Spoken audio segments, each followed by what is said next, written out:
اور جتنے بھی اعتراضات کی جاتے ہیں بحمدی تعالیٰ میں نے اپنی ایک PDF کی صورت میں کتاب کو مرتب کیا، اور وہ کتاب میری ویب سائٹ کے اوپر اویلیبل موجود ہے اس ٹائم بھی۔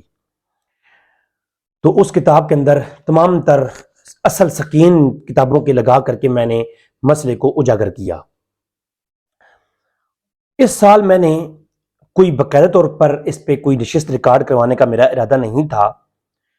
اس بار میں نے سوچا کہ سوشل میڈیا کے اوپر کیے جانے والے جو اعتراضات ہیں اور جو کہ سوشل میڈیا کے نام نہاد علماء ہیں، وہ میلاد النبی پر جو اعتراضات کرتے ہیں، ہم اس کو دیکھیں گے کہ آیا کہ ان کے اعتراضات کی کیا حیثیت ہے۔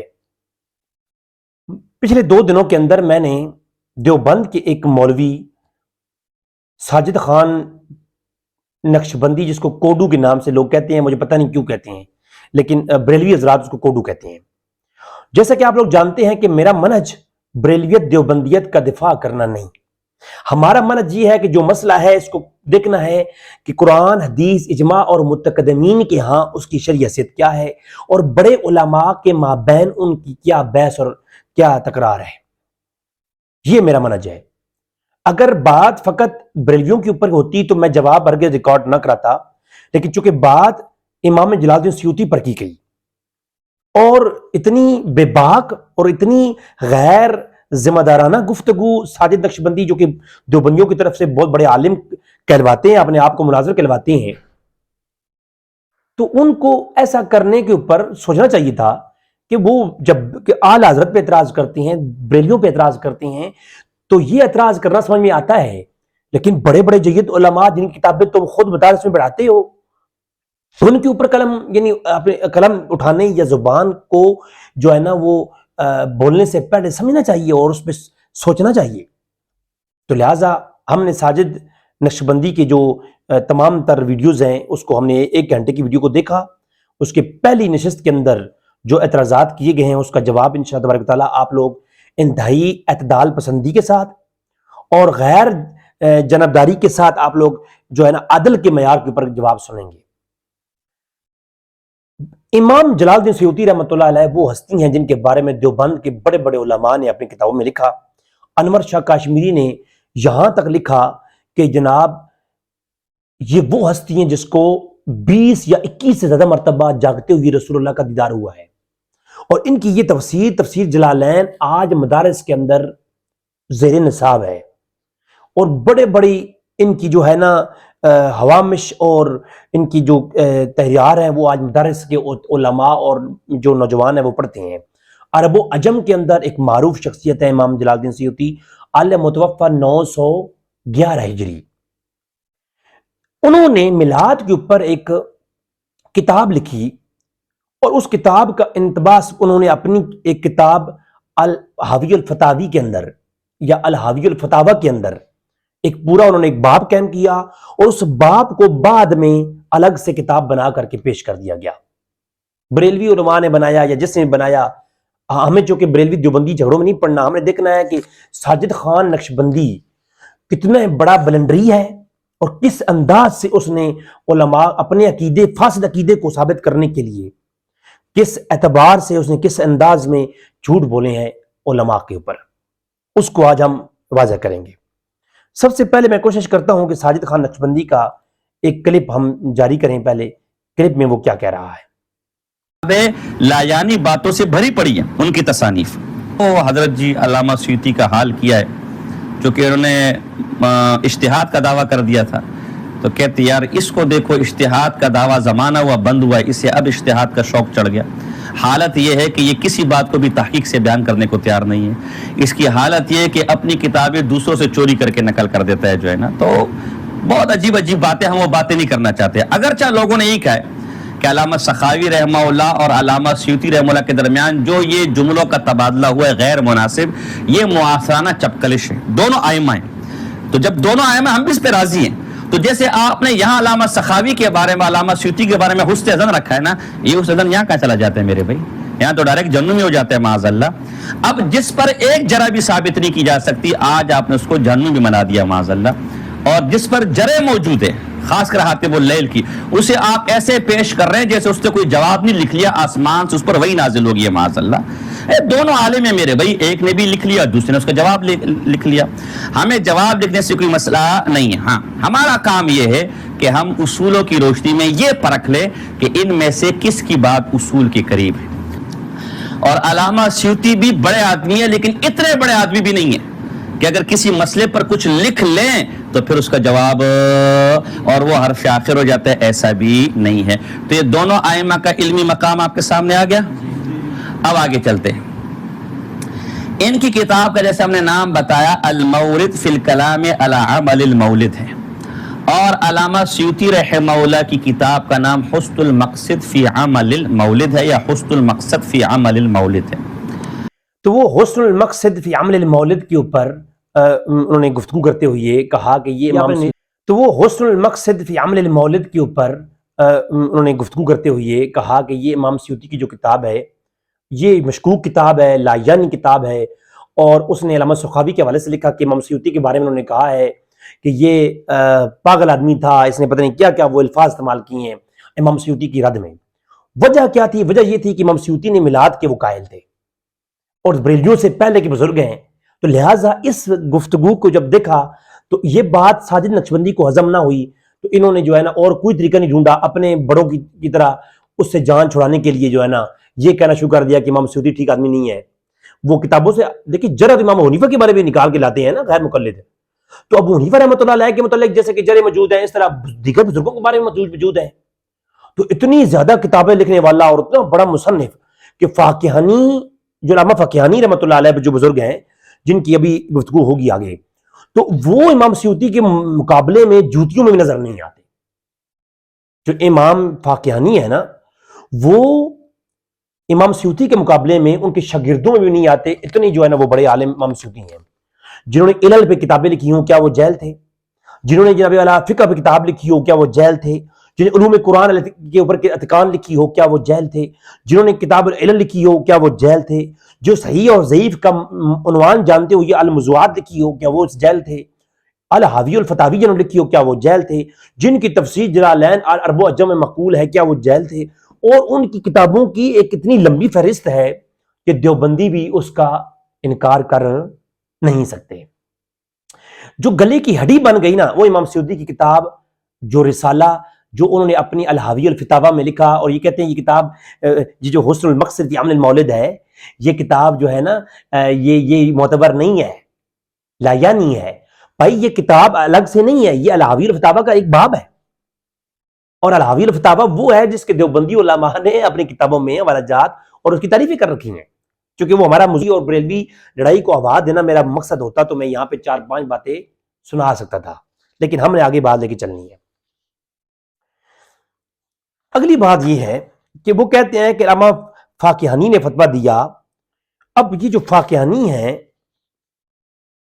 یہ کون ہے؟ بریلویوں کے علماء ہیں، اس میں سے ایک حوالہ دیا کہ انہوں نے کہا ہے کہ فاقہانی کافر ہے. وہ ایک حوالہ دیا تھا فتاوی حشمت علی خان کا، فتاوی حشمت علی خان کا حوالہ دیا تھا. جی یہ صفحہ 227 کے اوپر حوالہ دیا. چیک کر لیتے ہیں کہ بریلویوں نے کیا کافر کہا ہے. اگر کہا ہے تو غلط کہا ہے، ہمارے سے تعلق نہیں. ہم تعلق یہ ہے کہ جو اصل بات ہے وہ کیا ہے، اور موقف وہ ساری چیزیں سامنے آ جائیں گی ابھی آج کے درس میں. وہ یہ ہے کہ فتاوی حشمتیہ کے اندر کہتے ہیں جلد اول کے اندر وہ میلاد کے حوالے سے بحث کر رہے ہیں، پیچھے سے مکمل ایک بحث کر رہے ہیں. تو اس میں نا انہوں نے ایک بندے کا حوالہ نوٹ کیا، لکھا کہ فلاں شخص علامہ فاقہانی نے کہا ہے کہ یہ بدعت مذمومہ ہے. وہ کہتے ہیں اگر یہ مان لیا جائے کہ فاقہانی کا یہ قول ہے، یہ جملہ فرضیہ ہے. پہلی بات تو یہ نہیں کہا کہ علامہ فاقہانی جو ہے وہ اجماع کا منکر کافر ہے، یہ نہیں کہا، بلکہ یہ کہا کہ اگر فاقہانی کا یہ بات موجود ہے کہ انہوں نے کہا ہے کہ یہ بدعت مذمومہ ہے اور یہ یعنی حرام ہے، تو اگر یہ مان لیا جائے تو وہ کہتے ہیں کہ 654 ہجری میں فاقہانی پیدا ہوا جس نے سب سے پہلے اس میلاد شریف کو حرام اور ناجائز اور بدعت سیاح کہنے کی بدعت نکالی. اس مسئلے میں اسی فاقہانی مغربی کی تقلید پر گنگوئی اور امبیٹوی اور سارے وہابیہ اپنی کھوپڑیات شریفہ منڈائے بیٹھے ہیں کہ یہ اگر فاقہانی کی جو بات آ گئی ہے تو اسی کی پیچھے جو ہے نا آنکھیں بند کر کے جو دیوبندی ہیں یا غیر مقلد وہابی ہیں وہ اس کے پیچھے پڑ گئے ہیں. اب یہ بات پہلا نقطہ ہے. یہ طنزیہ طور پر الزامی جواب طور پر حشمت علی خان کہہ رہے ہیں کہ اگر ساجد جو ہے نا ساجد نقشبندی صرف ایک ہی فتویٰ لے کر کے اس پہ بیٹھ کے آنکھیں بند کر کے کھوتے کی طرح, تو کہا کہ یہ جو ہے نا یہ رش روش غلط ہے, امبیٹی سارے اس پہ بیٹھ گئے ہیں. ظاہر ہے کہ زیادہ سے زیادہ 15 برس کے سن میں اس نے یہ خباثت ایجاد کی. اگر یہ مان لیا جائے کہ تو اس کی جو ہے نا کم سے کم عمر 15 سال ہوگی کہ جب اس نے یہ فتویٰ خبیثہ دیا, ناپاک فتویٰ دیا. تو اجماع منعقد ہو جانے کے کم سے کم 65 سال کے بعد فاقیانی خارق اجماع ہوا. اگر جو ہے یہ مان لیا جائے کہ اس کی یہ بات موجود ہے تو جو فاقیانی ہے وہ 65 سال کے بعد اجماع کا منکر ہو گیا, اجماع سے نکل گیا, اور اجماع کا منکر بحکم قرآن جہنمی ہے. اگر وہ ایسا ہو چکا تو پھر یاد رکھیں کہ اجماع کا منکر جہنمی ہے. اب ہم دیکھیں گے کہ کیا فاقیانی کی جو قوال ہیں وہ اجماع کے خلاف ہیں کہ نہیں, جی ہم آگے دیکھیں گے, ٹھیک ہے. لیکن یہاں پہ انہوں نے جو ہے نا فاقیانی کے بارے میں جو حشمت علی خان تھے انہوں نے کوئی تحقیق نہیں لکھی اور انہوں نے خود سے یہ بات کر دی, تو لہٰذا حشمت علی خان کا بھی یہ کال کرنا اس کو مزید احتیاط برتنی چاہیے تھی. ان کو مطلق اس طرح نہیں کہنا چاہیے تھا کہ ان کے جو ہے نا اگر انہیں ایسا کر کہہ دیا ہے تو یہ بدعت ایجاد کی ہے وغیرہ وغیرہ. ٹھیک ہے جی, ہم مزید آگے دیکھتے ہیں. جو فاقیانی ہے یہ شخص کو اتنا بڑا بھی نہیں ہے جتنا کہ ساجد نقشبندی صاحب نے بتایا ہے. علماء یہ آخر کے علماء ہیں, متاخرین میں سے ہیں, اور متاخرین کے اجماعی قول حجت ہوتے ہیں. متفرق اقوال متاخرین کی حجت نہیں ہوا کرتے. اگر حجت ہوتے تو ابن تیمیہ ہمارے اہل سنت کے نزدیک حجت ہوتا. میری بات سمجھ آ رہی ہے نا؟ محمد ابن وہاب نجدی جو ہے وہ حجت ہوتا بریلویوں کے ہاں, اور دیگر جو مختلفی علماء موجود ہیں وہ حجت ہوتے ہیں. احمد رضا خان بھی جو ہے نا ان کے ہاں حجت ہوتا. پھر تو یہ متاخرین علماء ہیں, ان کے مابین قول کو دیکھا جائے گا کس کا منہج متقدمین سے ملتا ہے. بس یہ سمپل سا قانون ہے, عوام کو اتنا لمبا الجھانے کی ضرورت نہیں ہے. اچھا مزید دیکھتے ہیں ہم. یہ میرے سامنے تاریخ ابن یہ واردی ہے. تو شہیر ابن واردی نے 749 ہجری میں تاریخ لکھی. جو اب یاد رکھیے کہ فاقیانی کی وفات 734 ہجری ہے اور یہ گزرا ہے 749 کو. میرے خیال میں 14 سال کے بعد یہ بزرگ گزرے ہیں. یہ کہتے ہیں کہ جو فاقیانی تھے بڑے بزرگ تھے, وہ جو ہے نا المالکیہ من السکندریہ لزیاد القدس والحج, کہ وہ جو ہے نا رمضان میں دمشق آئے اور تاج الدین عمر بن علی الخمیب الفاقہانی جو ہیں تو وہ آئے. اور کیا ہوا کہ انہوں نے بہت سارے لوگوں سے ترمذی سیکھی, ابن ماجہ سیکھی, ایک طویل گفتگو ہے. کہتے ہیں کہ پھر وہ گئے قاضی جمال الدین احمد بن محمد کلانسی کے پاس. ان کے پاس گئے اور درس امینیہ اور ظاہریہ کے بھی اوپر انہوں نے تعلیم لی. یاد رکھیں ظاہریہ اور امینیہ یہ باطل فرقوں میں سے فرقے ہیں. ان کی تعلیم کس نے لی؟ فاقیانی نے لی. اگر امام سیوطی جو کہ بزرگ ہیں اور مجمع علیہ دیوبندی بریلوی سب کے ہاں متفقہ بزرگ ہیں, اور جو ہے نا دیوبندیت اور بریلیت کے فتنے سے پہلے کے بزرگ ہیں اور معتبر عالم ہیں اور عرب و عجم کے معروف عالم ہیں, ان پر تم ایک اپنی طرف سے اپنی زبان سے اگر تم کر سکتے ہو تو ایسی تنقید فاقیانی پہ بھی ہو سکتی ہے. تو ظاہریوں کی تعلیم لینے والا فاقیانی اس کے اوپر بھی گفتگو ہو سکتی ہے. لیکن ہم کہتے ہیں کہ فاقیانی کا یہ جو قول ہے اس کو دیکھا جائے گا, اگر وہ متقدمین کے برابر ہے تو قبول ہے, اگر متقدمین سے اس نے انحراف کیا ہے تو وہ قول ساقط ہو جائے گا, وہ حجت نہیں ہوگا اہل سنت کے لیے. قانون یہ ہے, اصول یہ ہے. پھر وہ اصول پڑھ کے سناتے ہیں دیوبندیوں کی بریلوی پڑھ کے سناتے ہیں دیوبندیوں کی کتابوں سے, اور دیوبندی پڑھ کے سناتے ہیں بریلویوں کی کتابوں سے. یہ کوئی اصولی کتابیں نہیں ہیں. جو اصل اصولین ہیں ان کے نزدیک دیکھنا پڑے گا کس کی بات صحیح ہے. کتاب الربانی, الفتح الربانی, فتاوی امام شوکانی, اس کے اندر بھی 2 سندیں لکھی ہیں, 2 سندیں. کہ جس کے ذریعے علامہ فقہانی کی کتابیں ہم تک پہنچتی ہیں. ایک سند انہوں نے ابراہیم کے واسطے سے لکھی ہے جس میں 2 بندوں کا نام کا پتہ ہی ہمیں نہیں ہے, اور دوسری سند جو ہے نا یہ شوکانی لکھتا ہے, کہتا ہے شر رسالہ تاج الدین فاقانی. جو فاقانی علامہ فاقانی ہیں, تو علامہ فاقانی کی جو کتابیں ہیں ان کی کیا ہے, الروایت السائل بتصانیفہ غازی الاسناد الى بابلی عن محمد بن محمد الاجویری بابلی علی بن محمد الاجوری ان بدر الدین حسن الکرخی ان جلال الدین سیوطی ان محمد بن مقبل عبد الوہاب محمد بن فروی. وہ کہتے ہیں کہ مجھ تک جو کتابیں پہنچی ہیں وہ سیوطی کے واسطے سے پہنچی ہیں, اور یہ کتابیں ہاتھ کی لکھی ہوئی تھیں اور رسالے پہنچے ہیں. اس میں ایک شخص ہے محمد مقبل بن عبد الوہاب. اس کا مجھے یہ اصل وہ ہے جو کہ کہتا ہے کہ میں نے خود فقہانی کی کتابیں ان سے نقل کی ہیں. اب اس کے بارے میں محمد بن مقبل بن عبد الوہاب جو ہے, اس کے بارے میں مجھے بتاؤ یہ کون ہے, فقہانی کا کون سا شاگرد تھا جس نے اسے کتابیں لکھی ہیں. تو یہ باتیں اگر ایسی ہم جرنے کرنے لگ جائیں نا, جرے کرنے, تو جروں کے اوپر تو بہت ساری جرے ہو سکتی ہیں, لیکن ہم اس طرف نہیں جاتے, ہم آتے ہیں سیدھا مدے کے اوپر ہیں جی.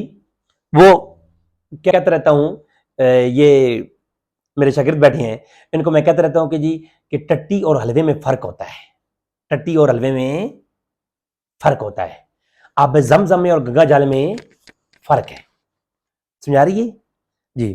آج آپ نے وائٹ بورڈ یہاں نہیں لگایا, نہیں تو میں بھی تھوڑا سا ان کو ساجد نقشبندی کی طرح میں بھی لکھی نا اور روب ڈالتا, اور وائٹ بورڈ کے اوپر لکھی وہ روب ڈالتا ہے اس طرح. اچھا ہم آگے چلتے ہیں اپنی گفتگو کو. پہلا اعتراض یہ کیا گیا کہ فاقہانی نے میلاد کو بدعت مذمومہ, مکروہ اور حرام کہا ہے.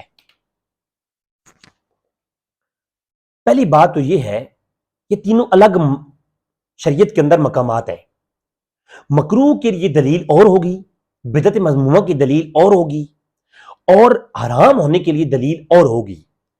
اب اگر فاقہانی کی جو بات ہے نا, اس کو اصول اہل سنت پہ دیکھا جائے, دیوبندی بریلیوں کو تھوڑی دیر کے لیے سائڈ پہ کریں گے ہم, اصول پہ دیکھا جائے کہ وہ کون سی دلیل ہے جس کی بنیاد, علت کون سی ہے کہ وہ علت جب واجب ہے تو یہ عمل بدعت مذمومہ ہوگا. اگر وہ علت پائی جائے گی, کون سی علت پائی جائے گی, تو یہ میلاد مکروہ تحریمی یا مکروہ تنزیہ کے حکم میں آئے گا. اور اگر وہ فلاں علت پائی جائے گی تو یہ حرام کہلائے گا. دیکھیں حرام, مکروہ اور جو نا بدعت مذمومہ کے لیے علت واجبہ ہونا ضروری ہے. میری بات سمجھ رہے ہیں نا آپ؟ اب آگے مزید ہم اس پہ غور کریں گے.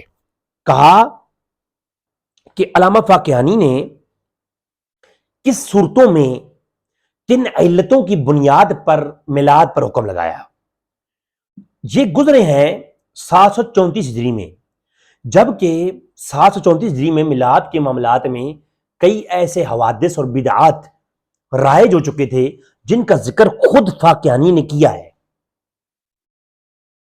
ٹھیک ہے, وہ کیا کہتے ہیں, یہ ہے میرے سامنے حسن المقصد فی عمل المولد, امام جلال سیوطی کا رسالہ میرے سامنے موجود ہے, اور یہی بات الحاوی الفتاوی کے اندر علامہ سیوطی نے بھی لکھی ہے, صفحہ نمبر 190 کے اوپر بھی. میں آپ کو پہلے پڑھ کے سناتا ہوں الحاوی الفتاوی, اس کے اندر کیا ہے. علامہ سیوطی کہتے ہیں کہ الحمدللہ والسلام علی عباد الذین اصطفیٰ. وہ کہتے ہیں یہ پڑھنے کے بعد کہ بعد فقد وقع سوال عن عمل المولد النبی صلی اللہ علیہ وسلم فی شہر ربیع اول ما حکم فی خیس و شرع, کہ جو سوال ہوتا ہے میلاد النبی کے حوالے سے, جو میلاد کے مہینے میں ربیع اول میں جو عمل کیے جاتے ہیں ان کی شرح کیا ہے, ان کا شرعی حکم کیا ہے. وہل ہوا محمود, کیا وہ محمود ہے یعنی اچھا ہے, وہ مذموم برا ہے, وہل سیاب فعلہ و اولا, کہ اس کے بارے میں کیا حکم ثواب ہے یا اس کا گناہ ہے, یہ اس بارے میں حکم کرتے ہیں. تو جواب کہتے ہیں, جواب کیا ہے کہ عندی ان اصلا عمل المولد النبی صلی اللہ علیہ وسلم الذی ہوا ایتم الناس ہو، کہتے ہیں کہ اس کے اوپر میرے پاس دلائل ہیں، اور پہلی اصل یہ ہے کہ اس پہ علماء کا اجماع الناس ہے۔ آگے انہوں نے ایک عاشورہ کا روزہ، اور آگے چل کے انہوں نے کہا ہے کہ جی جو دلیل دی ہے بنائی ہے، اس میں دلیل یہ بنائی، امام بہقی کی ایک عقیقے والی روایت کو انہوں نے دلیل بنایا۔ ہم اس کے اوپر آگے چل کے مزید گفتگو کریں گے جو اللہ نے توفیق دی، لیکن ہم یہاں پہ بات روک کر مزید آگے چلتے ہیں، اس کو دیکھتے ہیں کہ فاقیہانی کے حوالے سے کیا کہتے ہیں وہ، کیونکہ ابھی ہمارا موضوع فاقیہانی ہے، ٹھیک ہے۔ کہتے ہیں کہ جی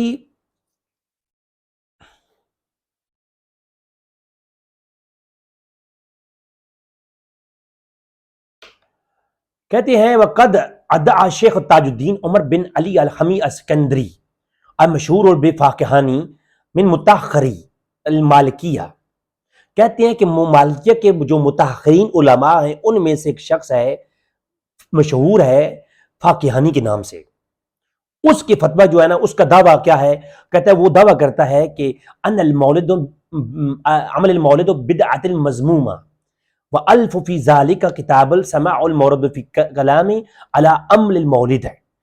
کہتے ہیں کہ وہ اپنی کتاب لکھی ہے سماع المورد فی کلام عمل المولد، یہ کتاب انہوں نے لکھی ہے، اور حرفن میں نے کئی ہزار بار اس کو پڑھا ہے، اور میں نے دیکھا ہے کہ انہوں نے کیا لکھا ہے۔ یہ سیوطی کہتا ہے۔ اب سیوطی وہ ہے جس کے بارے میں دیوبندی سارے لوگ، ان کے بزرگ، بڑے امام اور بزرگ مانتے ہیں کہ مدرسوں میں کتابیں پڑھاتے ہیں ان کی۔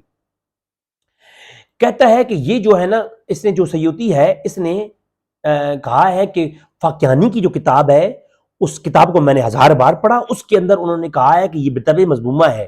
پہلا دعویٰ کیا کیا؟ بدعت مذمومہ کا، بدعت مذمومہ کہہ دیا، ٹھیک ہو گیا جی۔ کہتے ہیں کہ وہ جو بدعت مذمومہ ہے نا، بیان کیا ہے، پہلی فتویٰ جو ہے بدعت مذمومہ کا آ گیا۔ اب بدعت مذمومہ کے بارے میں اگلے حسن مقصد میں نا، اس کو ہم دوبارہ پڑھتے ہیں۔ کہتے ہیں کہ دو طرح کی چیزیں ہیں جس کو جو ہے نا ہم فتویٰ دیتے ہیں۔ پہلی جو ہے نا بدعت مذمومہ یعنی مکروہ، جس کو انہوں نے کہا ہے، ہم ان کو دیکھتے ہیں۔ کہتے ہیں کہ پہلی بات تو یہ ہے کہ اس طرح کی جو چیزیں ہیں، جو ابھی مروجہ میلاد ہے، ابھی جو میلاد کے اندر معاملات ہوتے ہیں، وہ میلاد کے اندر کیا معاملات ہوتے ہیں جن کو ان کو علت جو بنایا ہے وہ آگے لکھا ہے انہوں نے۔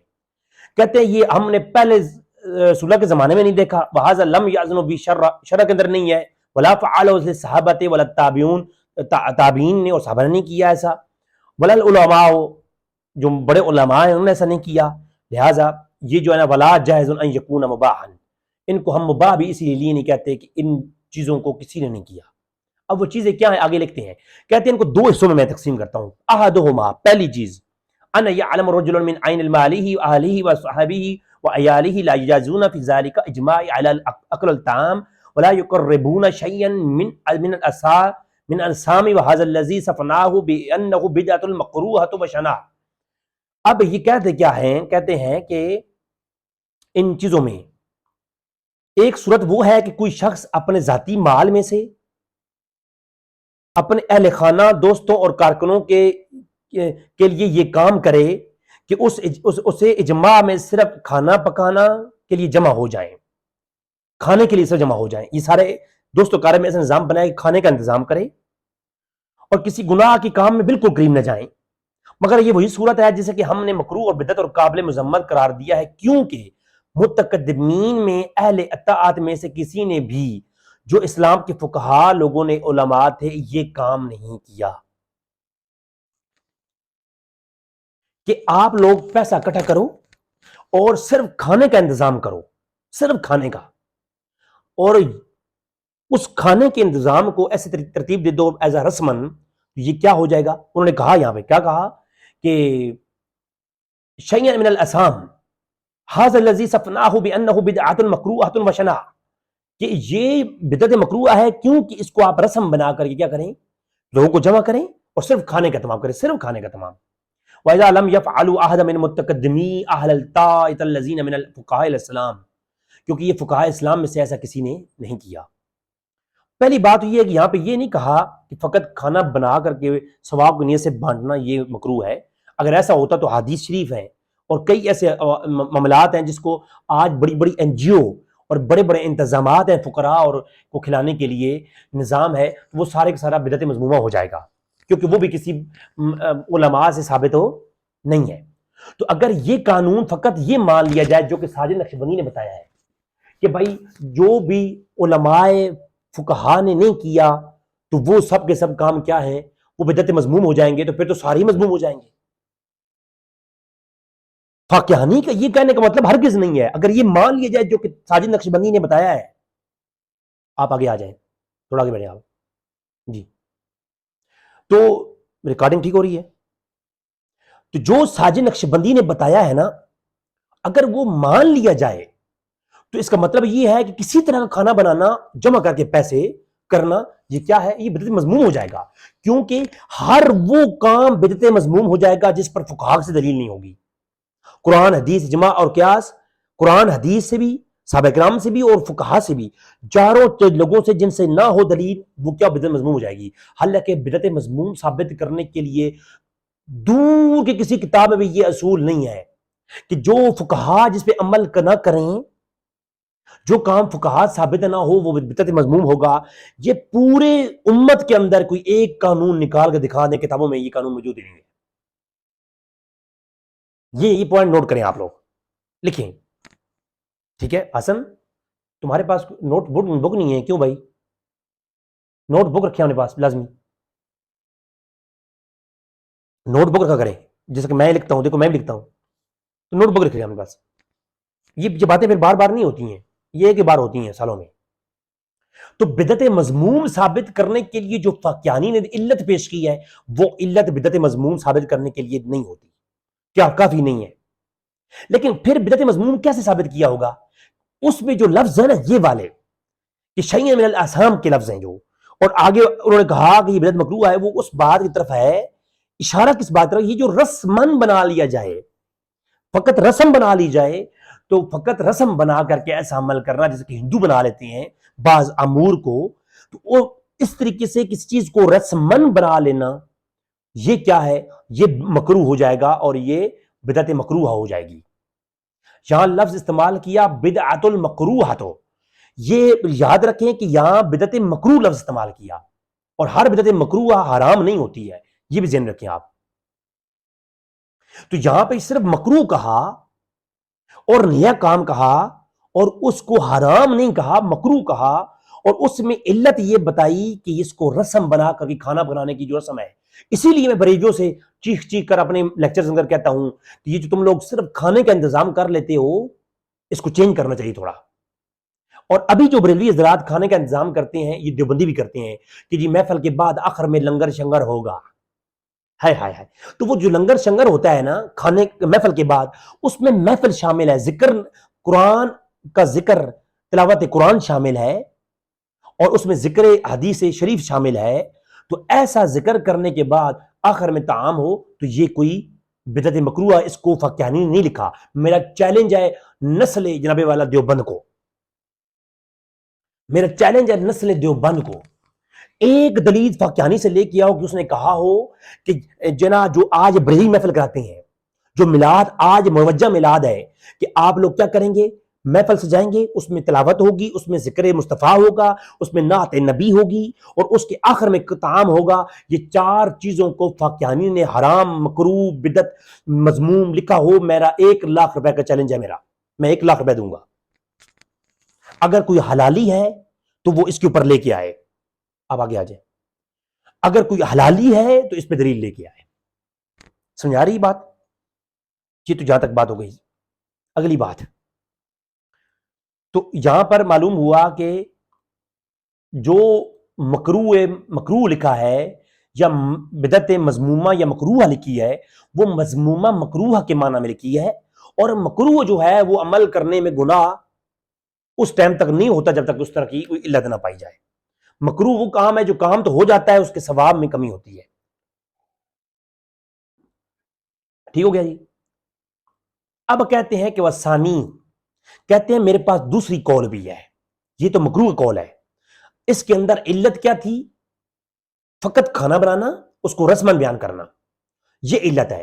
اگر یہ علت نہیں، صرف رسول اللہ کی خوشی پیدا ہونے کی خوشی میں کھانا بنانا بدعت ہے، تو میں ابھی آگے چل کے علماء بیان کروں گا اگلی نشستوں میں، یا آج درس 1 ہے، درس نمبر 2 3 4 چلے گا آگے، تو اس درس کے اندر میں بتاؤں گا کہ متقدمین میں، یہ تو متاخرین عالم ہے نا، ان کو کوئی 4 لوگ جانتے نہیں ہیں، جو متقدمین ہیں جن کو دیوبندی بھی اپنا محدث اعظم کہتے ہیں اور بزرگ کہتے ہیں، فقہا کہتے ہیں، انہوں نے جو ہے نا کھانے بنائے بھی ہیں اور کھلائے بھی ہیں، اور دیوبندی خود بھی کھانے کھلاتے اور پلاتے رہے ہیں رسول اللہ کے پیدا ہونے کی خوشی میں۔ اور شاہ ولی اللہ کا بھی مضمون طریقہ تھا، شاہ ولی اللہ کے والد شاہ عبد الرحیم کا طریقہ بھی تھا، وہ آگے چل کے ہم بیان کریں گے، کیونکہ آج ہمارا فوکس صرف واقعانی کے اوپر ہے۔ اور ساجد نقشبندی نے جو بطال کیا ہے، جو جھوٹ بولے ہیں، کذب بیانی سے کام لیا ہے، ہمارا گفتگو آج اس کے اوپر ہے۔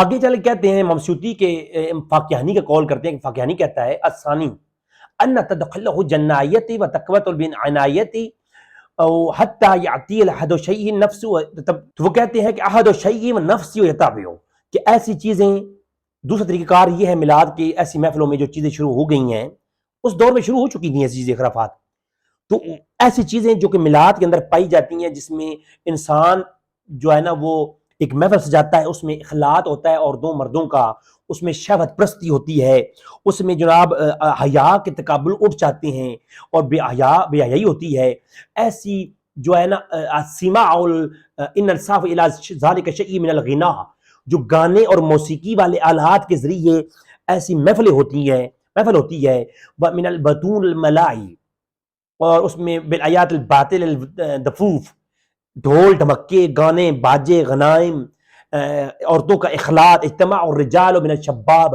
نوجوان لونڈے اس میں جو ہے نا وہ اپنا جلوہ گاتے ہیں، والمراع مع النساء، جو فتنات کے، یعنی جو عورتوں کے فتنے ہیں، عورتیں اس میں شامل ہوتی ہیں، فتانات، اور اس کے جو فتنے ہیں عورتوں کے وہ موجود ہوتی ہیں، وشبابات و اجتماع اور مختلطات و مشرفات و رقص البیسنا، کہ وہ جو ہے نا رقص کرتی ہیں، ناچ کرتی ہیں، وہ جو نوجوان لونڈے ہوتے ہیں اور عورتیں ہوتی ہیں، اور اس میں اخلاط ہوتا ہے، وانعطاف و استغراق فی اللہو، اور لہو اور لوح لعاب اور شوب، مزے اور ہلچل، ناچ گانا، بھنگڑے بولے، ڈھول ڈھمکے، عورتوں نوجوان مردوں کا آپس میں اخلاط اور رقص ہوتا ہے اس کے اندر، ونسیان اور یوم المخاف، اور وہ سب کچھ دین اور ان چیزوں کو جو ان کی حدود ہیں اس کو بھول جاتے ہیں۔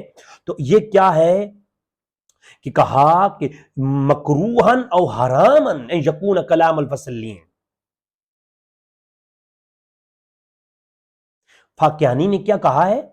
نمبر 1، مکروہ، بدعت مکروہ ہے، یعنی مذمومہ ہے، اس لیے کہ اس کو رسم بنا کر کے کھانا بنانا، ٹھیک ہے، تو یہ بدعت کیا ہے؟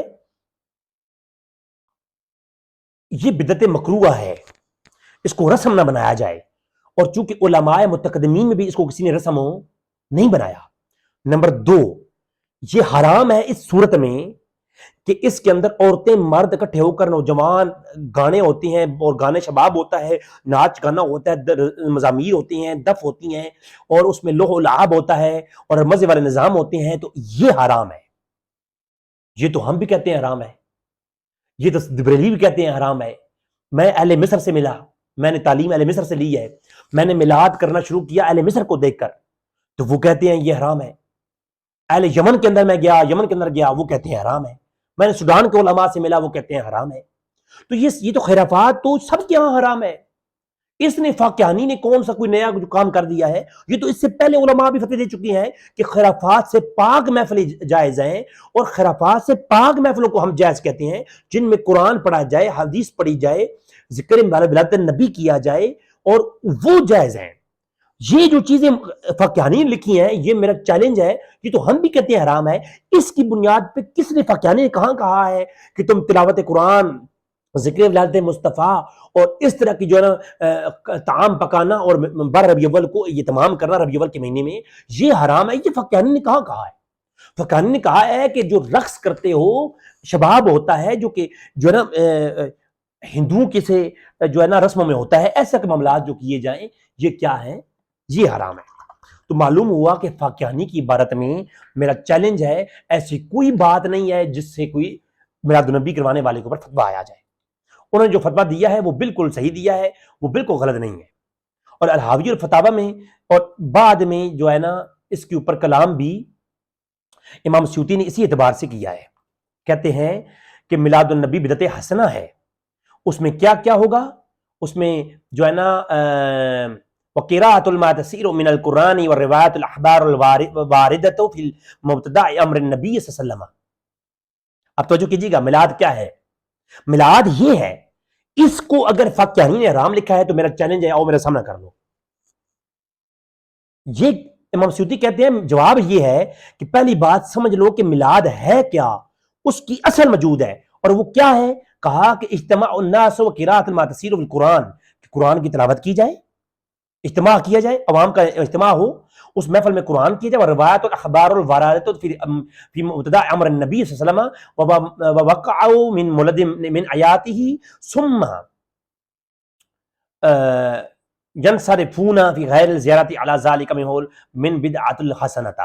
اگر یہ کیا جائے کہ رسول اللہ صلی اللہ علیہ وسلم کے لیے جو ان کی اخبار اور ولادت کی خبریں ہیں وہ، اور قرآن کریم کی آیات کریمہ، اور جو ان کے محامن اور محاسن ہیں، اور ذکر نبی کی محفل سجائی جائے تو یہ بالکل جائز ہے. اور اگر اس میں تصرف کیا جائے کہ رسول اللہ علیہ وسلم کے لیے کوئی سماعت اور شاعری کا معاملہ کیا جائے اگر، تو یہ کہا کہ یہ بدعت حسنہ ہے. التی صاحب اس کے اوپر ثواب ہے، اور اس کے اوپر وہ کہتے ہیں کہ یہ ہمیشہ سے ہوتا رہا ہے. اور سب سے پہلے سرکاری طور پر جس کے اوپر اعتراض کیا ہے کس نے؟ فاقیانی نے.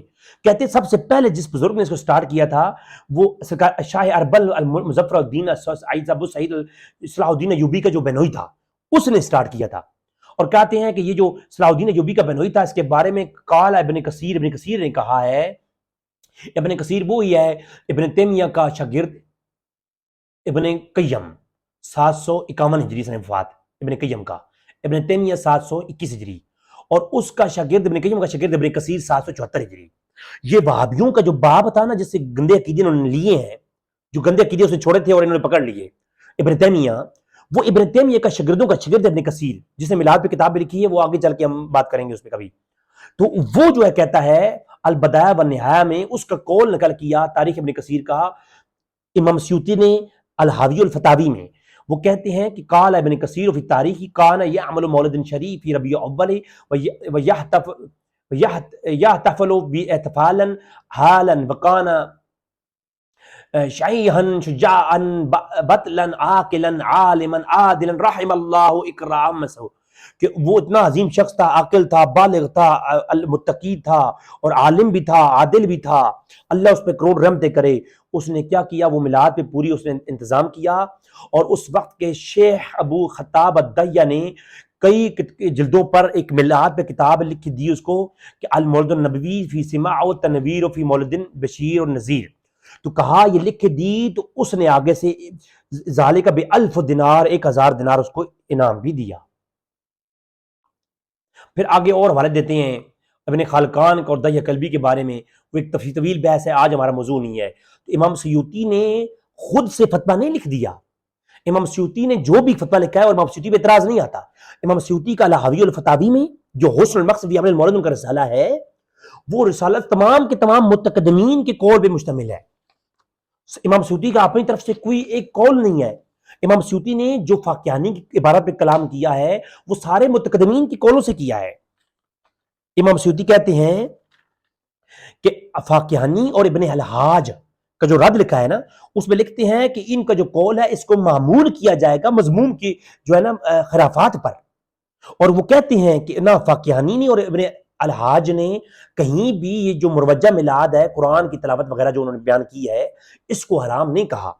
کہتے ہیں کہ ابن حجر اور شمس الدین الجزری، ان کی کتاب عرف التعریف فی مولد شریف میلاد پر لکھی کی کتاب، اور ناصر الدین الدمشقی مورد السادی فی مولد الحادی میلاد پر لکھی ہوئی کتاب، اس کا حوالہ لکھا.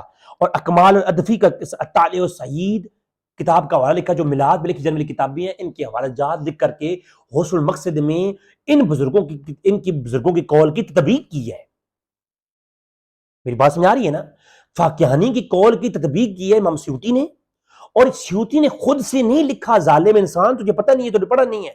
سیوطی نے 5 سے 7 متقدمین علماء کی قول پیش کی، جن میں ابن حجر ہیں، جو ہے نا شمس الدین الجزری ہیں، ناصر الدین دمشقی ہیں، اور علامہ ادفی ہیں، اکمال الادفی، اور ان کے اوپر انہوں نے ان کی کتابیں جو میلاد پر لکھی گئیں، طالع السعید، مورد السعدی اور عرف التعریف مورد شریف وغیرہ کی کتابوں کے حوالجات لکھے ہیں۔ تو امام سیوطی نے خود سے تو کوئی بات کی نہیں ہے، جب انہوں نے خود سے کوئی بات کی نہیں ہے تو اس کے اوپر کلام کرنا کہ جی انہوں نے سیوطی نے زیادتی کر دی ہے، تو یہ خود بندہ بے وقوف ہے جو پڑھ نہیں رہا، سمجھا رہی نہیں آ رہی ہے۔ تو یہ حسن المقصد کی ہم نے عبارت کو پڑھ لیا، ہمیں معلوم ہو گیا کہ حسن المقصد کی عبارت اصل میں ہے کیا۔ ہم مزید آگے چلتے ہیں۔ تو علامہ فاقیانی کی جو ہم نے بات کی ہے، اس کے اوپر ہم جو تبصرہ ہوا اس کی نچوڑ یہ نکلتا ہے کہ علامہ فاقیانی نے محفل میلاد کروانا، ذکر نبی کرنا، قرآن کی تلاوت کرنا اور درود شریف پڑھنا، اور اس کے بعد جو ہے نا مجلس سے ذکر ولادت جو ہے نا وہ انعقاد کرنا، اور اس کے آخر میں طعام کا انتظام کرنا، ایسے کسی عمل کو بھی نہ بدعت کہا ہے نہ حرام کہا ہے، بلکہ انہوں نے جو وہ میلاد جس میں عورتیں ناچیں، ٹمکا لگائیں، نوجوان ناچیں، اس کو حرام کہا ہے، اور جو انہوں نے بدعت مذمومہ کہا ہے وہ اس کو کہا ہے کہ جو صرف کھانا پکایا جائے، صرف کھانا، محفل نہ کروائی جائے، ذکر نہ کیا جائے، صرف کھانا پکایا جائے، اور اس کو بھی رسمن کیا جائے جیسا کہ باطلین کرتے ہیں، تو یہ بدعت مکروہ ہے، حرام وہ بھی نہیں ہے۔ کوئی کرتا ہے اچھی نیت سے کرے گا تو اس کو ثواب ملے گا اس کے اوپر بھی، لیکن یہ میرے نزدیک بھی بریلوی حضرات کے لیے میں نے کلپ بنایا ہوا ہے کہ یہ ایسا صرف جو آپ لوگ کھانا بناتے ہیں اور ایک رسم ہوتی ہے، سارے لوگ آتے ہیں کھانا کھا کے چلے جاتے ہیں، کوئی اس میں بیان نہیں، حضور کی شان نہیں، اس کا کوئی اس پہ فضائل اور مراقب نہیں، تو ایسی فقط محفل کروانا، ایسا محفل کے بغیر، واعظ کے بغیر فقط کھانے کا انتظام کرنا، یہ کوئی مناسب نہیں ہے۔ حرام نہیں کہتا میں، لیکن مناسب نہیں ہے۔ اللہ کھانے کے اوپر اجر دے گا، کیونکہ دیگر علماء کے فتوے موجود ہیں کہ اگر کوئی کھانا بناتا ہے، فقط کھانا بناتا ہے، تو اگر اس کی نیت ایسا نہ ہے اس میں ثواب ملے گا۔ دیگر علماء کے فتوے موجود ہیں، تو دیگر علماء کے مقابلے میں فاقیانی اتنی سی چیز ہے، وہ بڑے بڑے علماء میں آگے چل کے بیان کروں گا، کہ اگر مان لیا جائے کہ فاقیانی نے آج کے مروجہ میلاد کو ہی حرام کہا ہے، مان لیا جائے، لیٹ سپوز، تو پھر بڑے بڑے متقدمین علماء جنہوں نے میلاد پر کتابیں لکھی،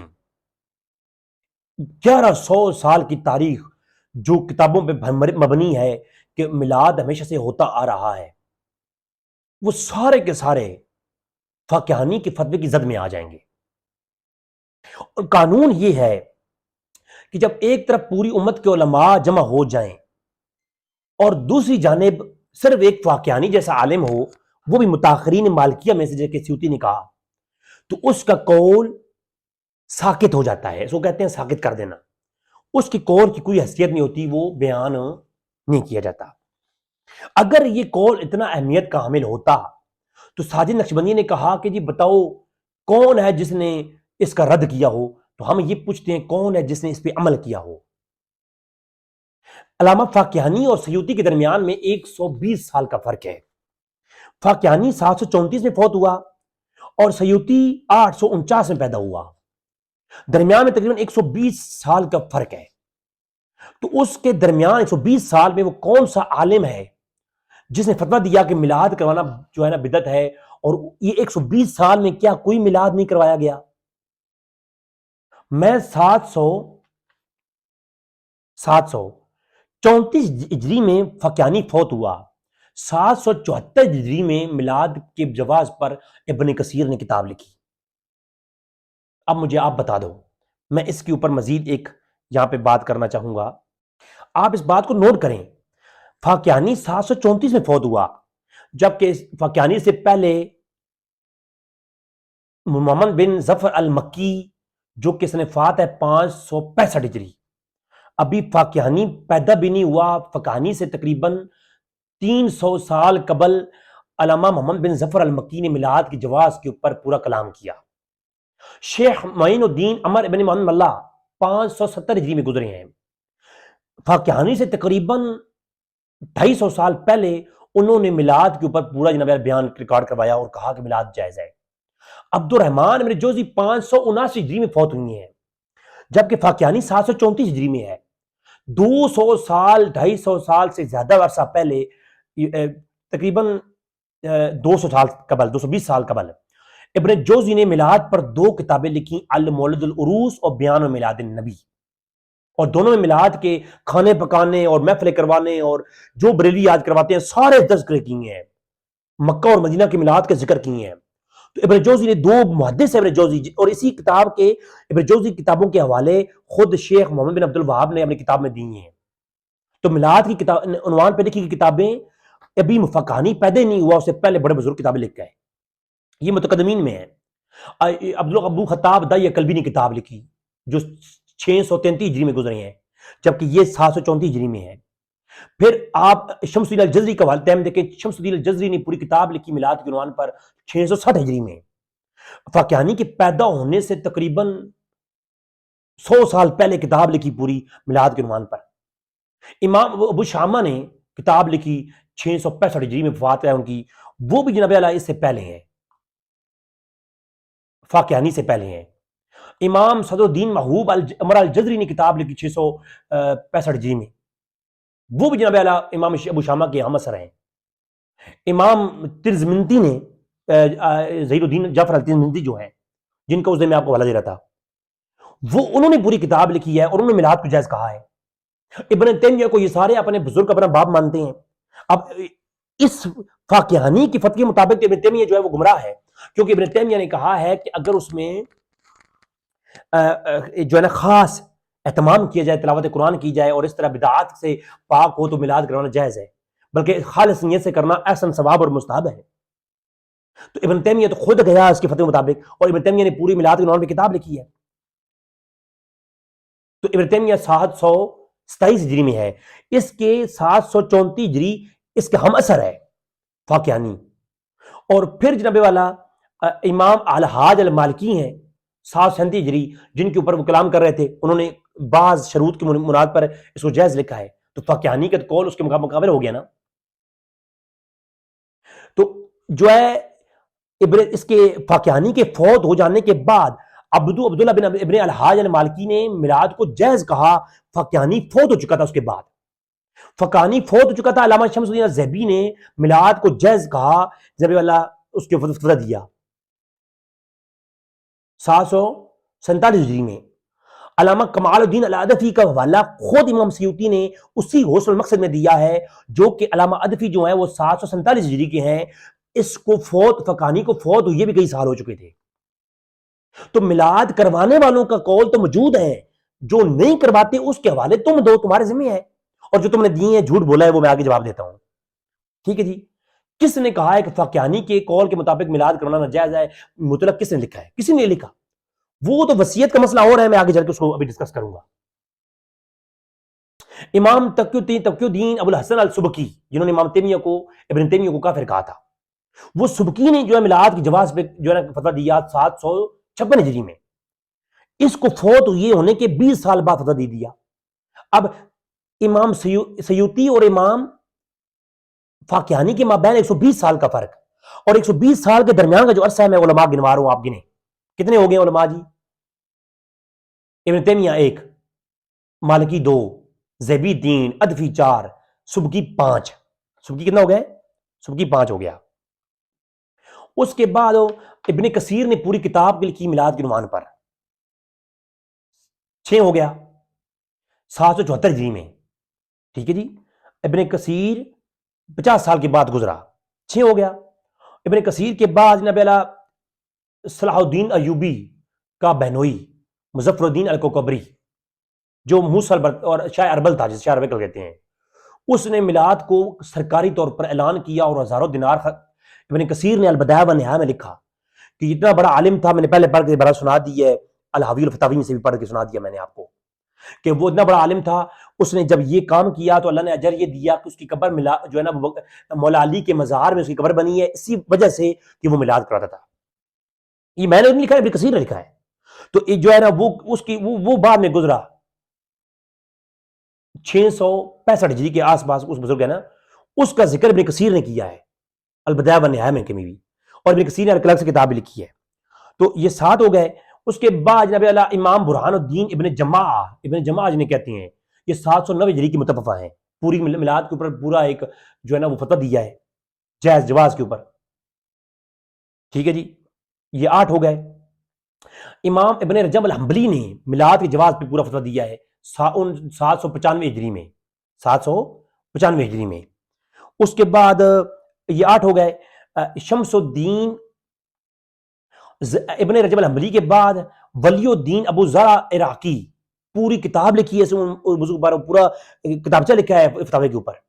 یہ عراقی جو ہیں یہ 726 ہجری کے متوفہ ہیں, نہیں سوری 62 ہجری کے متوفہ ہیں, 762 ہجری کے. یہ آپ نے نشان نہیں لگایا, اس کے اوپر نشان لگانے تھے آپ نے, یہ مجھے وہ یاد نہیں ہے صحیح. 762 ہجری, ہاں. تو یہ 762 ہجری فقیانی کے تقریباً 80 سال کے بعد گزرے ہیں. یہ میلاد کے جواز کا فتویٰ دیتے ہیں. اور علامہ شمس الدین محمد الدمشقی نے پوری کتاب لکھی ہے اس کے اوپر 746 ہجری میں. وہ بھی جناب اس کے جواز فتویٰ دیتے ہیں. ابن حجر کا حوالہ خود امام سیوطی نے دیا ہے. علامہ شمس السخاوی نے عرف التاریخ پوری کتاب لکھی ہے, وہ 902 ہجری کے متوفہ ہیں. تو 902 ہجری تک کتنے ہو گئے؟ 15 علماء نے کتابیں لکھی ہیں علامہ فقیانی کے بعد. 120 سال کے عرصے میں اتنے بڑے بڑے علماء نے میلاد کے جواز کا فتویٰ دیا جو کہ فقیانی کے خلاف گئے بقول تمہارے. حالانکہ ہم کہتے ہیں فقیانی بھی صحیح ہے اپنی جگہ پہ, یہ علماء بھی صحیح ہیں. اور پھر علامہ سیوطی کا نمبر آتا ہے 14ویں نمبر پہ. علامہ سیوطی 14ویں نمبر پر ہیں. علامہ سیوطی کو تم نے پکڑ لیا کیونکہ انہوں نے پوری کتاب لکھ کے جمع کر دی, اور علامہ سیوطی سے پہلے 13 علماء بزرگ جن کو تم بھی مانتے ہو انہوں نے میلاد کے جواز کا فتویٰ دیا ہے اور ان میں کتاب لکھی ہے. تو اب معلوم یہ ہوا کہ جو یہ اس نے کہا کہ فقیانی کے قول کو کس نے رد کیا ہے یا فقیانی کے قول کے اوپر کس نے عمل نہیں کیا, وہ معلوم ہو گیا کہ فقیانی سے لے کر امام سیوطی کے درمیان میں علماء نے کتابیں بھی لکھی ہیں اور میلاد کے جواز کے اوپر فتوے دیے ہیں. ٹھیک ہو گیا, ایک تو یہ بات ہو گئی. دوسری بات یہ ہے, کہا کہ جی کہ میں یہ کہتا ہوں فقیانی کے طریق پر کون چلا ہے, کس نے اس کے بعد میلاد کو بدعت مذمومہ لکھا ہے اور اس پہ عمل کیا ہے کہ یہ میلاد کرنے کے اوپر تفصیل لکھی ہو. کوئی ایک بھی نہیں ہے. جو اس نے حوالے دیے ہیں ان کو ہم آگے دیکھتے ہیں کہ امام سیوطی کے بعد بھی, امام سیوطی کے علاوہ بھی علماء نے جو کہ اہل سنت کے بڑے علماء ہیں, فقیانی کا جو قول ہے اس کی جو ہے نا وضاحت لکھی کہ جو بدعت مذمومہ ہے وہ خرافات ہیں, اور جو طریقہ ہے میلاد کروانے کا اس کو علماء نے بیان کیا. فقیانی کے بعد ایک بزرگ گزرے ہیں امام شہاب الدین عمر قسطلانی, 923 ہجری میں گزرے ہیں. انہوں نے, اگر تم کہتے ہو کہ جی اجماع کا جو ہے نا اجماع تو منعقد ہو گیا تھا فقیانی پر, تو سیوطی نے اجماع کا انکار کیا, تو ہم کہیں گے کہ اب اجماع منعقد ہو گیا فقیانی کے بعد علماء کا, تو اب تم چاہو کہ فقیانی قول رد ہو گیا اور سیوطی کا اور شہاب الدین قسطلانی کا, ابن کثیر کا, ان کی قول مان لو. المواہب الدنیا بہت مشہور کتاب ہے, دیوبندی حضرات اس کے منکر نہیں ہو سکتے. اس کے اندر موجود ہے, اور شرح زرقانی جو علامہ جو ہے نا زرقانی نے, باقی الزرقانی نے اس کی المواہب الدنیا کی شرح لکھی ہے, اس کے اندر یہ بات موجود ہے. یہ بیٹا وہ اس کو ذرا وہ المواہب الدنیا دینا مجھے. المواہب الدنیا کدھر ہے؟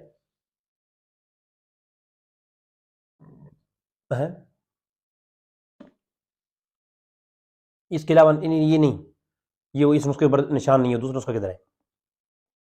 اچھا, تو جو المواہب الدنیا کا صفحہ 147 ہے, لا زال اہل الاسلام یحتفلون بمجلس مولد النبی یظہر سرورا, کہ ہمیشہ سے مسلمان میلاد کرواتے آ رہے ہیں, اور اس مسلمان کراتے آ رہے ہیں, کافر نہیں.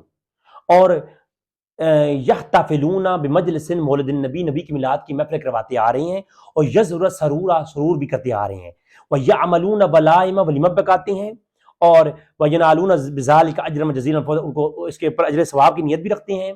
اور امام کہتے ہیں کہ میلاد کروانا اور اس کے اوپر محفل سجانا اور اس کے اوپر ولیمہ پکانا, یہ کھانے پکانا سب کے سب مسلمانوں کا طریقہ ہے.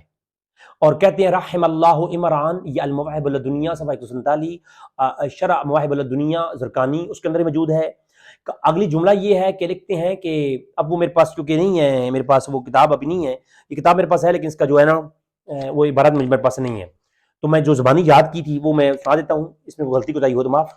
تو اس میں کہتے ہیں کہ رحم اللہ عمران اتخذ لی بمولدہ مبارک آیادا لیکون اشد علاتا علی من فی قلبہ مرض، کہ کہا کہ اللہ اس پہ کروڑ رحمتیں کرے جو میلاد کی ہر رات کو عید سمجھ کر کے منا کر کے اور ان ظالموں کا رد کرے جو میلاد کے دن کو عید سمجھ کر منا کر کے جلتے ہیں۔ لیکون اشد علاتا علی من فی قلبہ مرض، ساجد نقشبندی کے دل میں جو مرض ہے اس مرض کو مزید بڑھاؤ، کیونکہ میلاد کرواؤ گے اس مرض کو، وہ مرض بڑھتی جائے گی، اور جب مرض بڑھے گی وہ علماء کے پاس پہنچیں گے۔ تو یہ ہو گیا امام رد بلیغ ہو گیا، اگر اس فتوے کو ٹھیک مان لو تو فقیانی کا ایک فتویٰ جمہور کے مقابلے میں ساکت ہے، اور وہ فتویٰ بھی جو ہے اس میلاد کے متعلق نہیں ہے، وہ خرافات کے متعلق ہے۔ اور ملا علی قاری نے پوری کتاب لکھی ہے، اس کے بعد امام کستلانی کا فتویٰ آ گیا، زرقانی کا فتویٰ آ گیا، ایک امت کے بڑے بڑے علماء جو ہے وہ اس لائن میں کھڑے ہوئی ہیں۔ ٹھیک ہو گیا جی۔ اچھا، اب ایک دھوکہ دینے کی کوشش کی گئی کہ جی فاقیانی کے فتوے کو قبول کر لیا گیا۔ کہاں قبول کیا گیا؟ اب یہ دیکھیں ذرا، یہ دیکھتے ہیں آپ، جھوٹ کی کوئی سر پیر نہیں ہوتے نا۔ یہ فتاوی شاطبی کا حوالہ دیا انہوں نے کہا کہ فتاوی شاطبی جو کہ علامہ امام 709 ہجری کی متوفہ ہیں، حالانکہ علامہ شاطبی تو ان کا یہ نظریہ نہیں ہے، علامہ شاطبی تو بدعت حسنہ بھی مانتے ہیں، بدعت سیئہ مانتے ہیں، اور علامہ شاطبی جو ہے اپنے فتاوی شاطبیہ کے اندر اس جہاں پر یہ بدعت حسنہ اور بدعت سیئہ کی بحث کر رہے ہیں، اور بحث کرتے ہوئے آگے آتے ہیں، اور میلاد کے اوپر بحث کیونکہ نہیں ہے، یہ جو بحث ہے یہ میں پڑھ کے سناتا ہوں آپ کو، سامنے سکین آ جائے گا آپ کے سامنے، بیٹا یہ سکین نکالنا، آجا سکین نکالنا، یہ لگانے ہیں، کیونکہ وہ ساجد نقشبندی پڑھتا جاتا ہے پتہ نہیں کہاں پڑھ رہا ہے، یہاں کتابیں ہمیں دکھانی ہیں تاکہ لوگوں کو پتہ چلے۔ یہ شاطبی جو ہے یہ 203 صفحہ پہ اور 204 صفحہ پہ لکھتے ہیں، بدعت حسنہ کا موقف اور بدعت سیئہ کا موقف بیان کر رہے ہیں، حالانکہ یہ تو بدعت حسنہ کو مانتے نہیں ہیں۔ فقیانی کی قول کا جو رد بریق پہلے تو آ چکا، اب وہ کہتے ہیں کہ سوال ہوا کہ آدمی نے وصیت کی ہے کہ میرے مال میں سے میلاد پر خرچہ کرنا، تو وہ وصیت نافذ ہوگی یا نہیں؟ تو کہا کہ وہ نافذ نہیں ہوگی، بدعت ہے، اور کل بدعت دلالہ و دلالۃ فی النار، یہ بدعت گمراہی ہے اور وہ ہو جائے گی، یہ بات ہے۔ اور یہ بات علامہ شاطبی نے لکھی، اس کو عبد الغرناطی کا حوالہ دیا جو 814 کے متوفہ ہیں، کہ انہوں نے بھی لکھی ہے، ہاں شیخ عبد الغرناطی نے بھی اس کو لکھا ہے، اور یہ حوالے دیے ہیں اس نے، اور نحاس الدمشقی نے، حالانکہ نحاس الدمشقی جو ہے وہ ان کے استادوں نے، ان کے استاد کرام نے میلاد پر کتابیں لکھی ہیں، میں نے آگے بیان کر دیا اس کا۔ تنبیہ الغافلین لکھی ہے، اور اس میں کہا کھانا پکانا یہ نجائز ہے، اس میں وہی بات ہے کہ صرف کھانا بنانا نجائز ہے، جو کہ فقیانی نے کہا ہے نا کہ مکروہ ہے، تو ہم بھی کہتے ہیں یہ مکروہ ہے، اس طریقے سے نجائز نے لکھا، مکروہ لکھا ہے، اور وہ بھی فقیانی کی قول کے مطابق ہے، کھانا صرف پکانا۔ اگر میں پھر کہتا ہوں اگر حلالی ہو، اگر نحاس الدمشقی اور غرناطی نے یہ لکھا ہو کہ محفل میلاد کروانا، ذکر مصطفیٰ کرنا، قرآن کی تلاوت کرنا، درود شریف پڑھنا اور طعام پکانا حضور کے پیدا ہونے کی خوشی میں، اگر یہ بدعت مذمومہ ہے یا کوئی حرام ہے، ایک حوالہ لے آؤ، میں 1 لاکھ روپے انعام دوں گا۔ یہ سب جھوٹ بولا ہے۔ اچھا، کہا غرناطی نے لکھا ہے، اور ابن ضیاء الدمشقی نے لکھا کہ اپنی بدعت الجہل عوام کتاب ہے، عوام کی بدعت جو جہل جہالت ہے اس پر، اس میں بھی عوام کی یہ جو طریقے ہیں خرافات، اس کا کلام ہے۔ جو یہ کتاب ہے نا ابن ضیاء الحنفی کی 854 ہجری، اس میں بدعت کو جو بدعت کہا جا رہا ہے وہ عوام کے یہ افعال جو ہے نا، یہ جو افعال موسیقی ہیں اور غنا ہے اور خرافات ہے، ان کو حرام کہا گیا ہے، میلاد کو نہیں کہا گیا۔ یہ بھی اس نے جھوٹ بولا ہے، اور کہا کہ مسجد نبوی میں اور حرام میں چراغاں کی جاتی ہے، اور عجیب و غریب قسم کے رسوم کی جاتی ہیں، عورتوں اور اجماع اور موسیقی ہوتی ہے، یہ بدعت ہے۔ تو یہ تو ہم بھی کہتے ہیں بدعت ہے۔ یہ جو تم نے حوالہ پیش کیا ابن ضیاء الحنفی کا، تم نے غلط پیش کیا ہے، یہ ہمارا حوالہ ہے، تمہارا نہیں ہے۔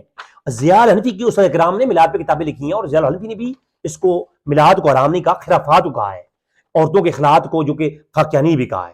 تو وہ ہمارا منہج ہے، تمہارا منہج نہیں ہے. تو یہ فاقیانی کا جو قول پیش کیا گیا اس کو ہم مزید چیک کرتے ہیں. تو یہ انہوں نے کہا کہ جی کہ اس میں کیا ہے، علامہ ادوی المالکی نے بھی کہا ہے اور شاطبی نے بھی کہا ہے کہ اگر وصیت کی جائے تو وصیت کرنے والا جو ہے نا یہ نافذ نہیں ہوگی، یہ بدعت ہے. اور علامہ ساوی المالکی نے بھی یہ کہا ہے بلغۃ المسالک، بلغۃ السالک اور فقہ امام مالک وغیرہ اس کتاب کے اوپر کہ وصیت کرنا جائز نہیں، فقہانی کی قول کو ترجیح دی ہے. تو فقہانی کا جو قول ہے وہ کیا ہے اور علامہ شاطبی نے کیا کہا ہے، ادوی المالکی اور ساوی المالکی اور الغرناطی، ان کی قول کو سمجھنے کے لیے پہلے آپ کو امام شاطبی کا فتاویٰ پڑھنا پڑے گا. اس میں یہ ہے، باب ہے الوصیۃ اقامۃ المولد.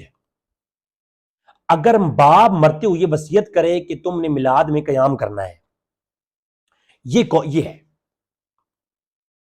اب ایک بات ذہن میں رکھیں، میلاد مستحب ہے، میلاد مستحب ہے، اور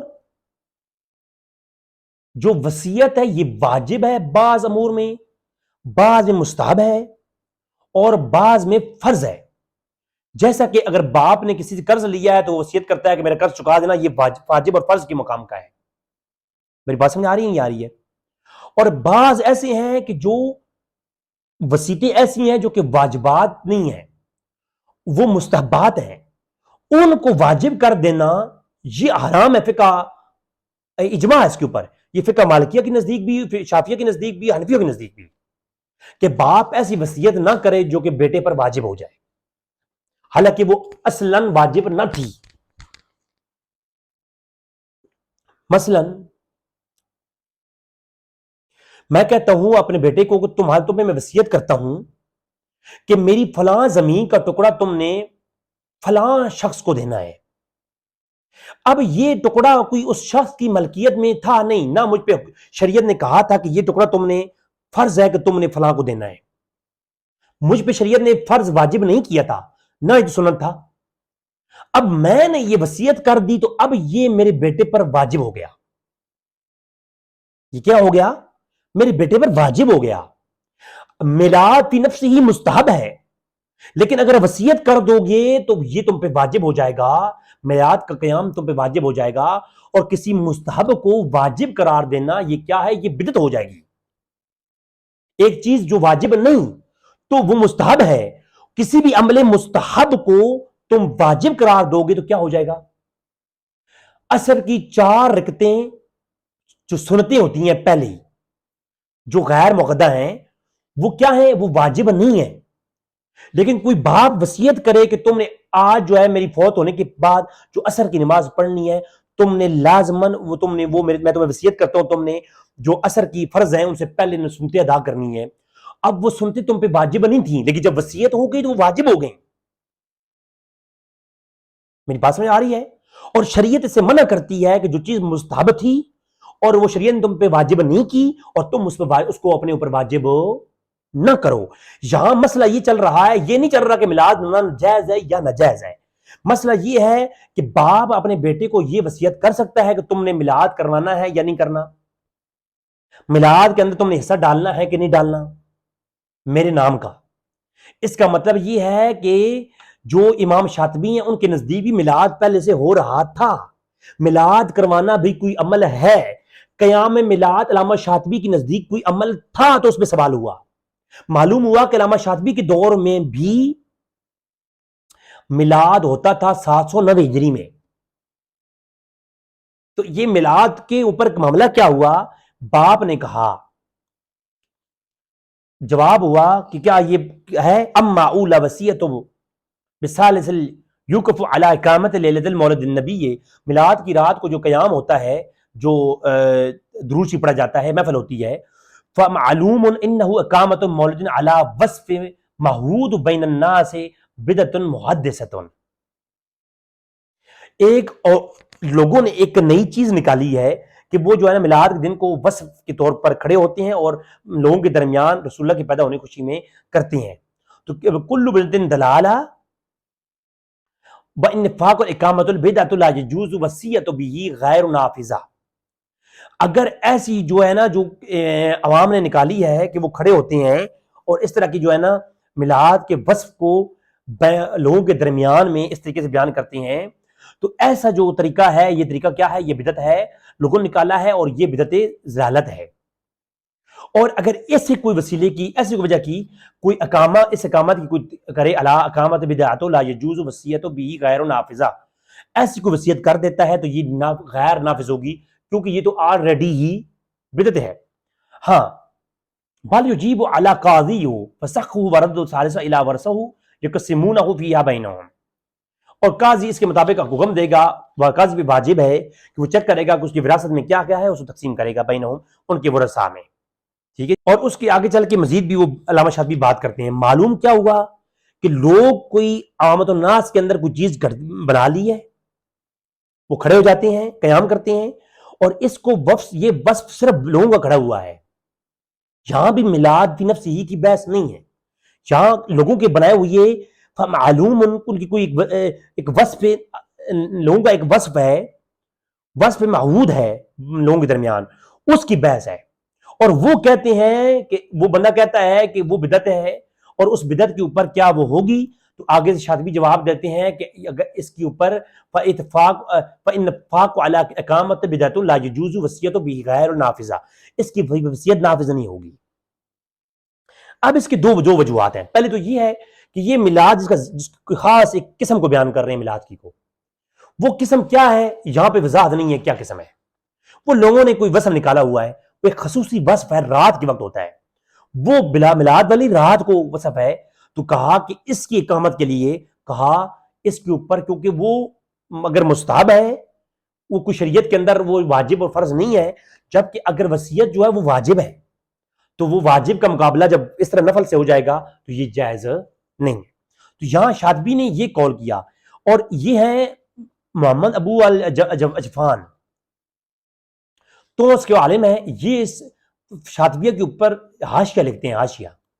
حاشی میں کہتے ہیں فی الباب حاذی طریقہ یستحب ابن حاز المجلس سے کہ حاز اصل توتو الی باب الحمر ابواب الشریعۃ وانه یقدر علی ذلک فی نفسی وقد اختلف آراء العلماء فی عمل المولد النبی والف سیوطی رسالتہ مسوعۃ حسن المقصد فی عمل المولد. وہ کہتے ہیں کہ جو میلاد کا اصل کروانے کا ہے، اس میں علماء کا اختلاف ہے، اور یہ اس کے اندر استحباب کا قول، مجلس جو میلاد جو ہے اس کے مستحب ہونے کا قول ہے، لہٰذا یہ استحباب کے اندر ہے. تو جو ہے، اور اس کو وحاذی مناسیۃ من بدع الحسنۃ، تراجم کہتا ہے شاطبیہ کے اوپر جو ترجمہ لکھا ہوا ہے، وہ کہتا ہے یہ بدعت حسنہ میں سے ہے. جو یہ معاملہ ہے وصیت کا، وصیت جب باب کر دے گا تو وہ پہلے عمل مستحب تھا میلاد کا، اگر وہ وصیت کر دے گا تو وہ واجب ہو جائے گا، جو کہ شریعت اس بات کو اجازت نہیں دیتی ہے.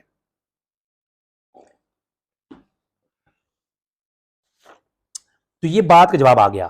اب ادوی المالکی نے بھی یہی بات کہی ہے، ساوی المالکی نے بھی یہی کہی ہے کہ وہ فقیانی نے کہا ہے کہ وصیت نافذ نہیں ہوگی. ہم بھی یہ کہتے ہیں وصیت نافذ نہیں ہوگی.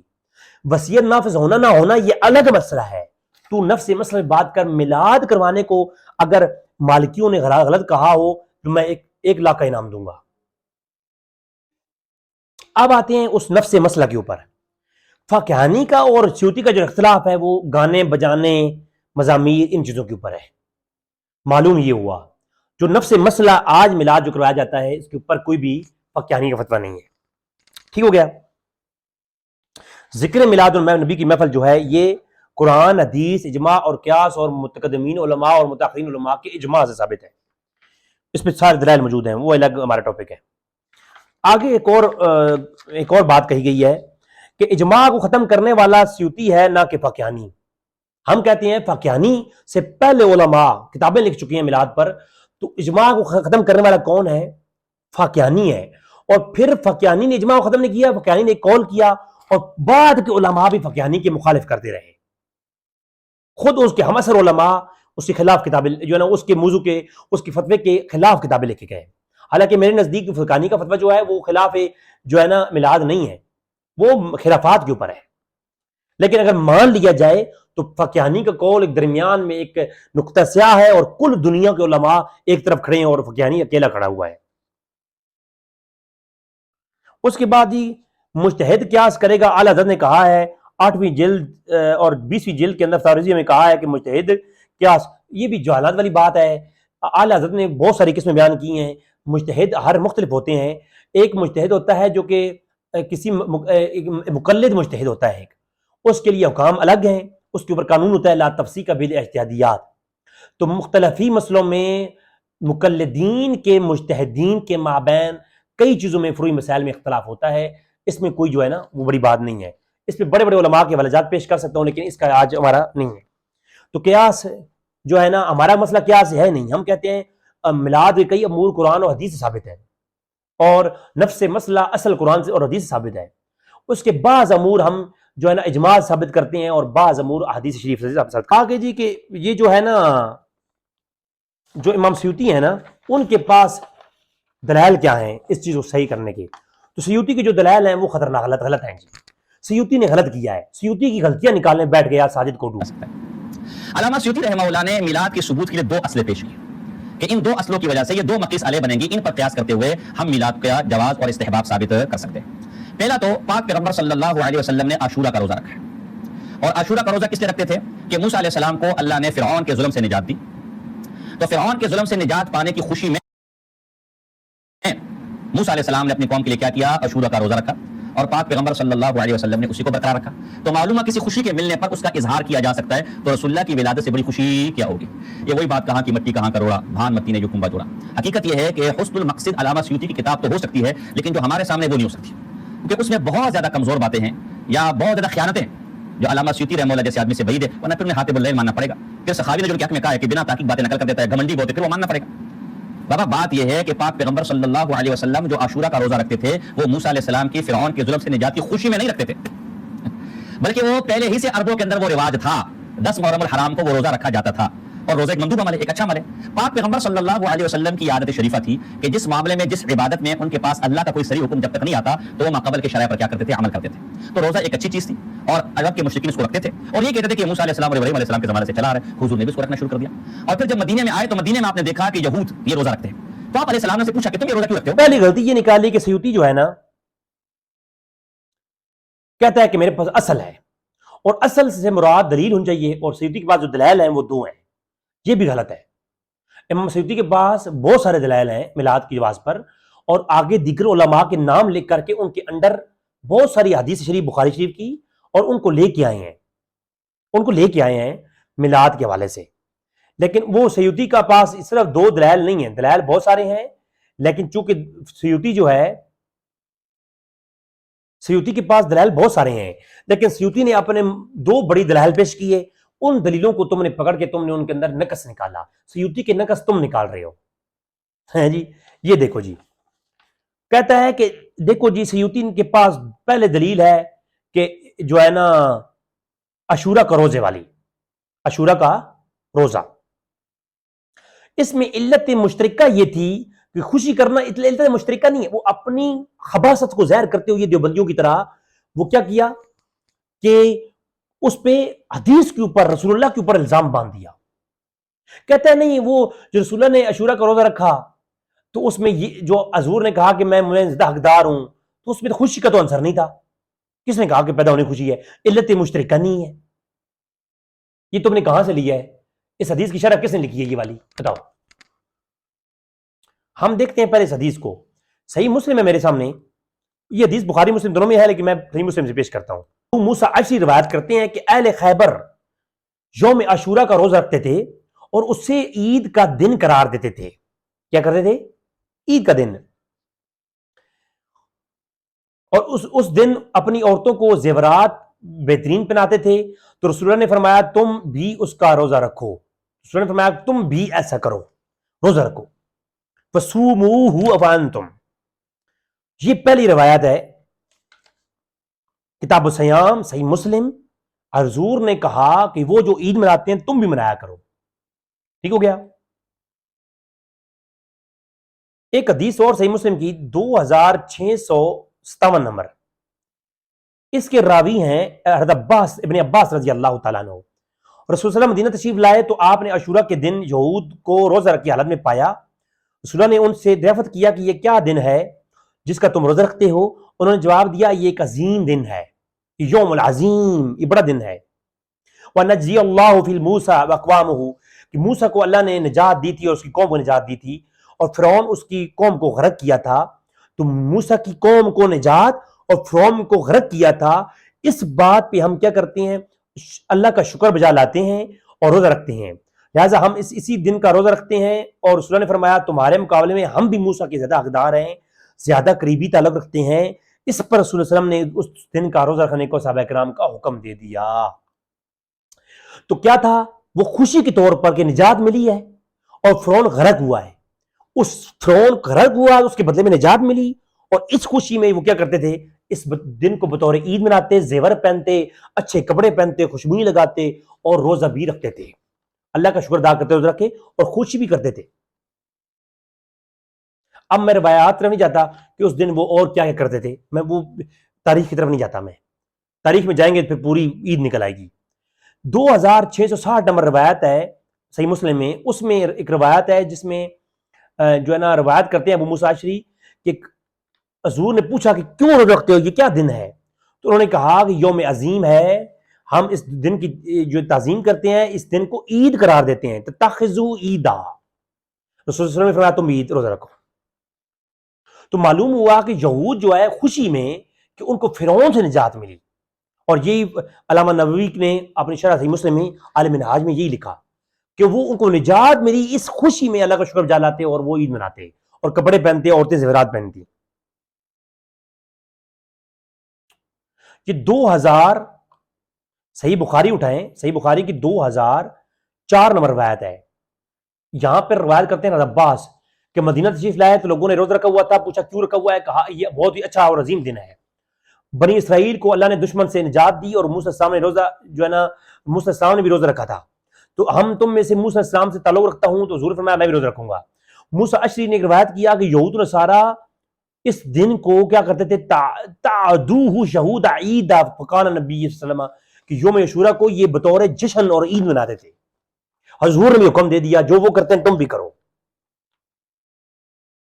تو وجہ جو ہے نا علت مشترکہ یہ ہے کہ نجات اور خوشی ملی فرعون کو.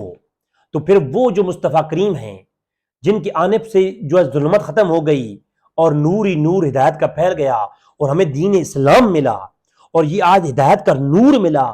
جب مصطفیٰ کریم آ جائیں، مجھے بتاؤ فرعون سے نجات کا ملنا بڑا ہے، افضل ہے، یا مصطفیٰ کریم کا اس امت کو ملنا افضل ہے؟ یہ فیصلہ تم کر لو، فتویٰ میں لکھ دوں گا. تو معلوم ہوا علت مشترکہ صحیح ہے، اور اس کی بنیاد پہ امام سیوطی کا جو فتویٰ ہے وہ بھی صحیح ہے. اور امام سیوطی نے یہ فتویٰ نہیں دیا، امام سیوطی نے یہ فتویٰ نقل کیا، متقدمین نے لکھ کے فتویٰ دیا تھا عاشورہ کے اوپر. وہ میں ابھی چونکہ ہمارا آج موضوع نہیں ہے، میں اس کے اوپر بعد میں پھر کلام کروں گا کہ وہ اس کے اوپر کس نے فتویٰ، متقدمین میں کس نے لکھا کہ عاشورہ سے مراد میلاد ہے. ٹھیک ہو گیا؟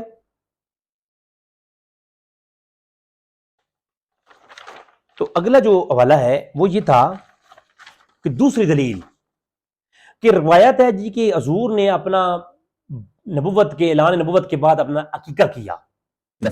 بعد النبوت، پاک پیغمبر صلی اللہ علیہ وسلم نے نبوت ملنے کے بعد اپنا عقیقہ کیا، اور اس سے کیسے ثابت کیا میلاد کو؟ کہ دیکھو زمانہ جاہلیت کے اندر عبد المطلب نے حضور کا عقیقہ کر لیا تھا. اب دوبارہ عقیقہ بنتا ہے، عقیقہ صرف کتنا کیا جائے گا؟ ایک دفعہ. اب دوبارہ جو حضور نے اپنا عقیقہ کیا تو دراصل یہ عقیقہ نہیں تھا بلکہ اپنی ولادت کی خوشی تھی. اپنی ولادت کی خوشی میں حضور نے کیا کیا؟ یہ میلاد منایا. تو یہ میلاد کیسا ہے؟ میلاد کیسا کیا ہے کہ بیہقی نے یہ روایت نقل کی کہ اقا النفس بعد النبوت. آئیے اب دیکھ لیتے ہیں، یعنی امام بیہقی نے الفاظ ہے وما اخرج البیہقی عن انس ان النبی صلی اللہ علیہ وسلم اقا النفس بعد النبوت. اصل یہ میلاد کہ پاک پیغمبر نے نبوت ملنے کے بعد اپنا کیا کیا؟ عقیقہ کیا. تو عقیقہ کرنا میلاد کی خوشی میں تھا، تو ہم بھی آج میلاد کی خوشی میں کیا کرتے ہیں؟ یہ کھانا پینا کرتے ہیں. اب آئیے ذرا اس اصل کا حال دیکھیے. یہ اصل ہے کہ جس پر قیاس کر رہے ہیں، جس پر عمارت کی بنیاد کھڑی کی جائے وہ بنیاد مضبوط ہونی چاہیے نا. بنیاد ہی ٹیڑھی ہو عمارت کیا ہوگی؟ جس حدیث پر آپ میرے گریبان کو آ رہے ہیں اور معاذ اللہ علامہ فاقہانی کو خارق اجماع کے جہنم کی ٹکٹ برسا رہے ہیں، وہ حدیث تو مضبوط ہونی چاہیے نا. لیکن اگر وہ حدیث ہی باطل ہو، گھرنٹو ہو، 2 نمبر ہو، تو اس حدیث پر قیاس کر کے جو عمل ثابت کیا جائے گا وہ بھی 2 نمبر ہوگا نا, چائنا مال ہوگا نا میرے بھائی. آئیے ذرا اس حدیث کے بارے میں امام نووی کیا فرماتے ہیں. امام نووی فرماتے یہ روایت آپ نے نکالی تھی, یہ ذرا مجھے نکالی روایت. حضور نے اپنا عقیقہ کیا تھا. کہتے ہیں پہلی بات تو یہ ہے کہ سیوطی کی جو دلیل ہے یہ کمزور ہے. کمزور کیوں ہے؟ اس لیے کہ یہ روایت باطل ہے اور مردود ہے اور متروک ہے. میں نے کہا سیوطی جس نے کتاب الموضوعات لکھی, جس نے کتاب العلل لکھی, علوم حدیث کو جانتا تھا, وہ تم بڑے عالم ہو یا وہ بڑا عالم ہے, ہزاروں کتابوں کا مصنف, وہ جاہل تھا جو اس کو معلوم نہیں تھا. خود امام سیوطی نے اپنی یہ کتاب میں لکھا کہ اس روایت کی سند پہ کلام ہے. سیوطی خود اس روایت کو ایک اور کتاب میں سند میں کلام لکھتا ہے اور پھر اسی سے استدلال کرتا ہے. کیوں؟ اس کا مطلب ہے سیوطی جاہل نہیں, جاہل تم ہو. سیوطی کو معلوم ہے قانون کیا ہے. قانون یہ ہے کہ اعمال اور ترغیب میں اور فضائل میں ضعیف روایات جو کہ کیونکہ سیوطی جانتا ہے کہ مجروح اور متروک روایت, ضعیف روایت جو ہے وہ فضائل اعمال اور ترغیب میں حجت ہوتی ہے. حضور کے میلاد کا مسئلہ فضائل کا ہے اور اعمال ترغیب و ترہیب کا ہے, اعمال کا ہے, مستحبات کا ہے. اور مستحبات کے موضوع پر جو روایت ہوتی ہے ضعیف و قابل حجت ہوتی ہے. اور تمہیں بتاؤں, تم نے جو طریق بتایا ہے نا وہ ایک طریق ضعیف ہے, ایک اور طریق ہے جو کہ حسن ہے. میں اس کے اوپر آتا ہوں. پہلی بات تو یہ ہے کہ اس روایت جو تم نے کہا کہ حضور نے اپنا عقیقہ کیا تھا, یہ روایت ضعیف ہے. 3 اصولوں کی بنیاد پہ میں تمہاری اس بات کو رد کر رہا ہوں. نمبر 1, سیوطی خود یہ بات جانتا تھا کہ یہ ضعیف ہے تو پھر کیوں لکھی ہے, استدلال کیوں کیا؟ کیونکہ قانون یہ ہے کہ فضائل اور ترغیب و ترہیب میں ضعیف روایت بھی قابل حجت ہوتی ہے. یہ میری پہلی دلیل ہے تمہاری بات کے رد میں. گویا اس روایت سے میلاد کے استحباب پر دلیل پکڑی جا سکتی ہے. یہ میری پہلی دلیل. نمبر 2, علماء نے اس روایت کو جو تم کہتے ہو ضعیف ہے حجت مانا ہے اور اس سے استدلال بھی کیا ہے. یہ میری دوسری دلیل ہے. اگر کوئی روایت ایسی ہو جس کو علماء حجت بنا لیں, اس سے استدلال کریں, اگر وہ روایت معلق بھی ہو, اس کی سند بھی نہ ہو, متروک تو دور کی بات ہے, وہ معلق بھی ہو تو اس کو تلقی و بالقبول حاصل ہو جاتا ہے. اور تعامل فقہا کی وجہ سے وہ روایت قابل حجت ہو جاتی ہے. اگر کسی حدیث سے اس کی سند ضعیف ہو لیکن علماء اس پہ عمل کریں, اسے استدلال کریں, اس سے اجتہاد کریں, تو وہ روایت علماء کے نزدیک صحیح ہوتی ہے, قابل عمل ہوتی ہے, قابل حجت ہوتی ہے, اس کو تلقی و بالقبول حاصل ہوتا ہے. یہ دوسری میری دلیل ہے, یہ دوسرا اصول ہے. تو آؤ دیکھتے ہیں کہ اس روایت کو کن کن علماء نے قابل استدلال سمجھا ہے. بلکہ پہلے میں یہ بتا دیتا ہوں کہ اس روایت کو صحیح کن کن علماء نے کہا ہے. اس کی ایک اور سند بھی ہے,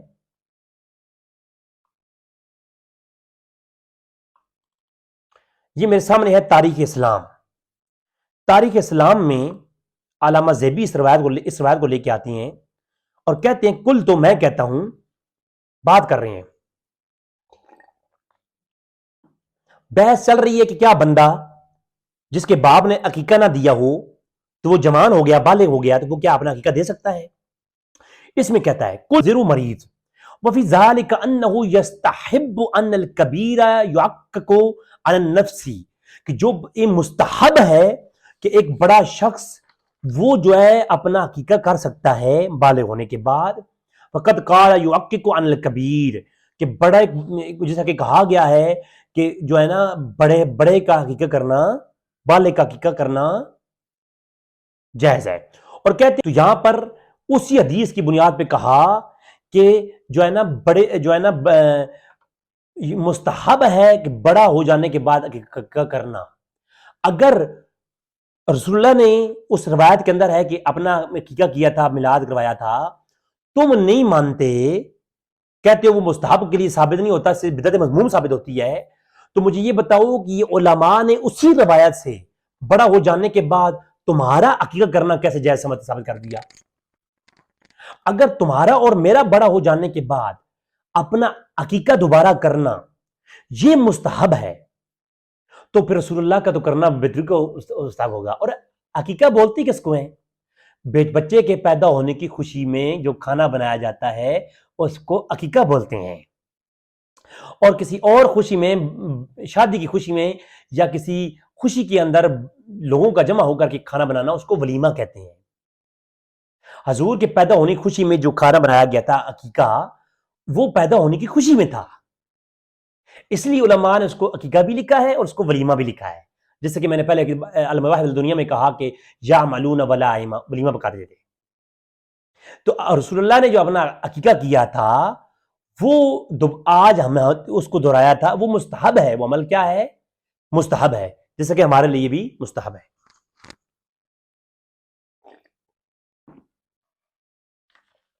اگلی بات، یہ تاریخ اسلام ہے، معلوم ہوا کہ وہ روایت قابل حجت ہے رسول اللہ کے بعد النبوہ عقیقہ کرنے والی، علماء نے اس سے حکم بھی لیا ہے، اور آپ کو اور میرے لیے حکم بھی ہے کہ بچہ بڑا ہو جائے عقیقہ نہ کیا ہو تو اس کو بولو وہ اپنا عقیقہ خود کرے، پہلا حوالہ۔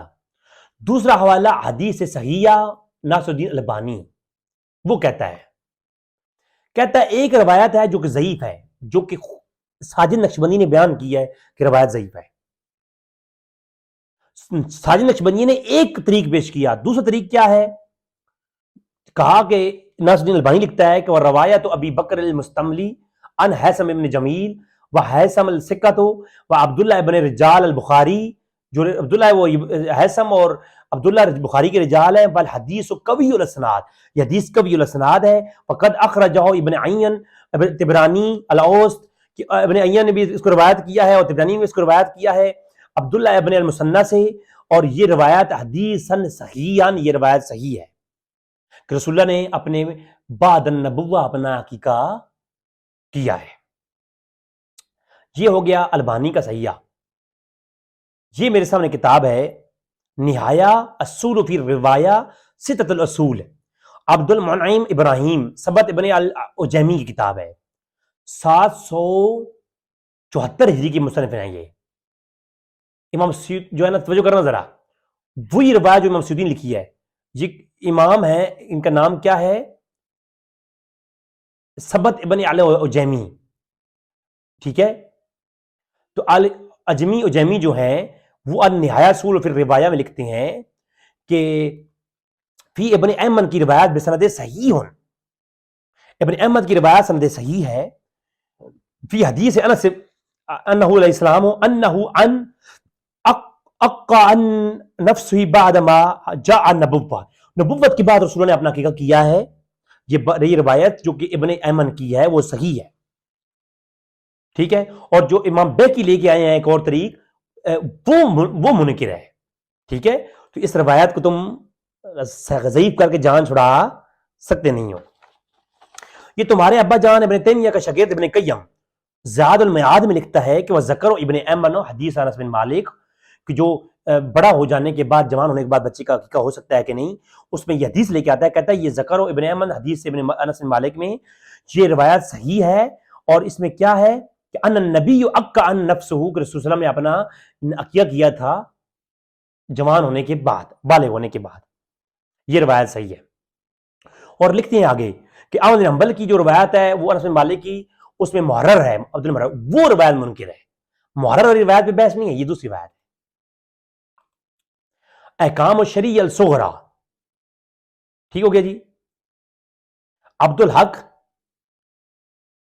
جو ہے نا، عبد الحق وہ شبلی اشبیلی، ہاں جی، وہ محمد عبد الحق 571 ہجری، تو جناب فاقہانی کے پیدا ہونے سے پہلے، سیوطی کے پیدا ہونے سے پہلے، وہ کہتے ہیں کہ حسن انس بن مالک صلی اللہ علیہ وسلم اقا عن نفسی بعد ما جاء النبوہ، یہ روایت وہ لے کے آتے ہیں اور اسے استدلال کر رہے ہیں۔ حواشی تحفۃ المحتاج فی شرح منہاج، ٹھیک ہو گیا جی؟ یہ لکھنے والے ہیں جناب ابن حجر الہیثمی، ابن حیثمی جو کہ وہ اپنی کتاب میں تحفۃ المحتاج فی شرح المنہاج میں لکھتے کیا ہیں؟ لکھتے ہیں کہ روایت کہ ان نبی صلی اللہ علیہ وسلم عق عن نفسه بعد النبوہ قال فی جو ہے نا یہ جو روایت ہے اس روایت لے کے کہتے ہیں کہ ایک روایت ہے جس کو جو ہے نا مجموع میں کہا گیا ہے کہ یہ باطل ہے اور بیکی نے روایت کیا ہے. کہتا ہے پھر طریق الثانی اس کا طریق ایک اور بھی ہے احمد بزار اور طبرانی ان طریق القال ابن حیثمی فی احدهما ان الرجال رجال صحیح الا واحد او هو ثقۃ وهو عقا رسول اللہ صلی اللہ علیہ وسلم کہ جناب ایک روایت جو دوسری ہے وہ اس کے رجال صحیح کے ہیں سوائے ایک کے اور جو ایک ہے وہ بھی ثقہ ہے. ٹھیک ہے تو یہ جناب علامہ حسنی بھی آ گئے. تعلیق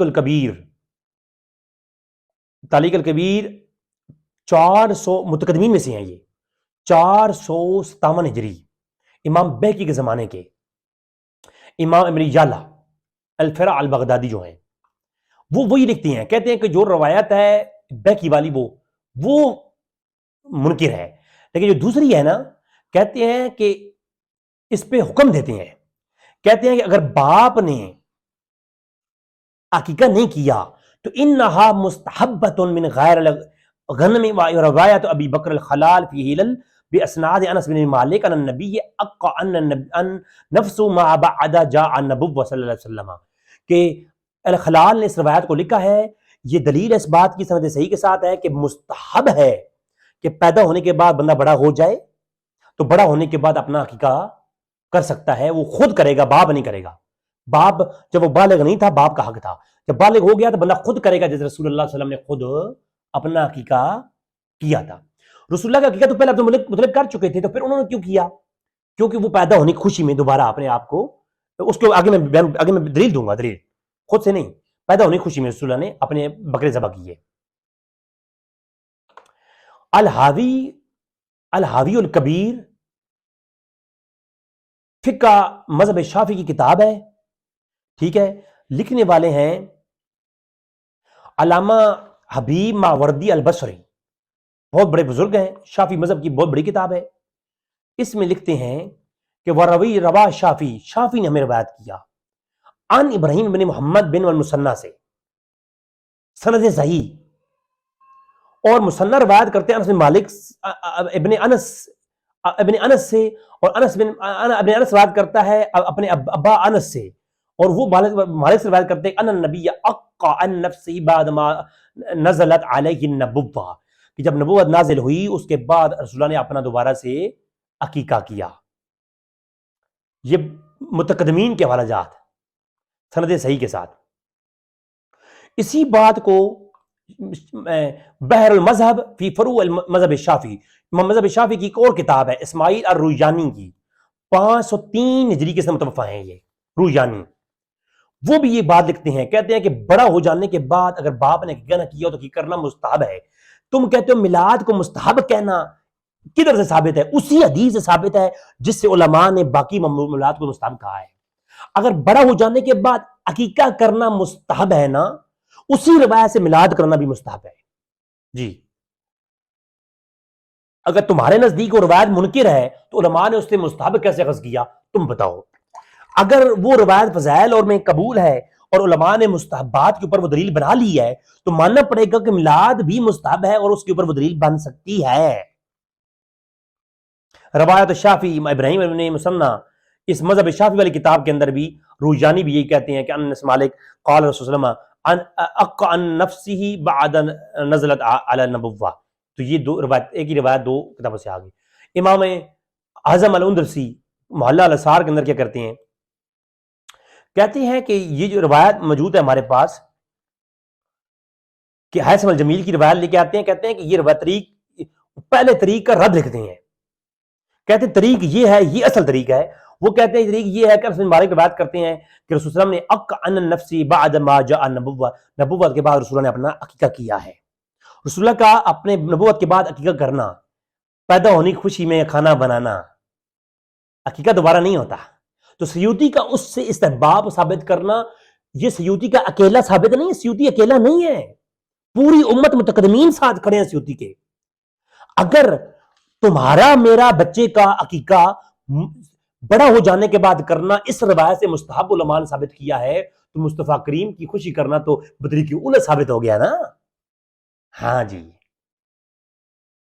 اور اسی روایت سے استحباب سیوطی نے بھی ثابت کیا اور سیوطی سے پہلے ان کے علماء متقدمین نے ثابت کیا. سیوطی کا کیا قصور ہے؟ سیوطی کا تمہارے سامنے تمہارے منہ کے آگے آ گیا، متقدمین نے کہا ہے. ابن حزم نے بھی یہی بات کہا، اسی روایت کو دلیل بنایا. تو یہ معلوم ہوا کہ اس روایت کی یہ روایت یہ ہے، اور اس روایت کو جو ہے نا علماء نے لکھا ہے. اب اسی روایت سے میلاد کا استدلال کیا الحاوی الفتاوی میں امام سیوطی نے. وہ یہ کہتے ہیں کہ یہ مستحب ہے اور یہ بدعت حسنہ ہے. وہ کیسے؟ وہ کہتے ہیں کہ جو روایت ہے کہ جب رسول اللہ صحیحین میں ہے کہ رسول اللہ مدینہ میں آئے، قادم مدینہ تک وجدہ یہود یصومون یوم عاشورہ، یوم عاشورہ کا روزہ رکھتے تھے رسول اللہ.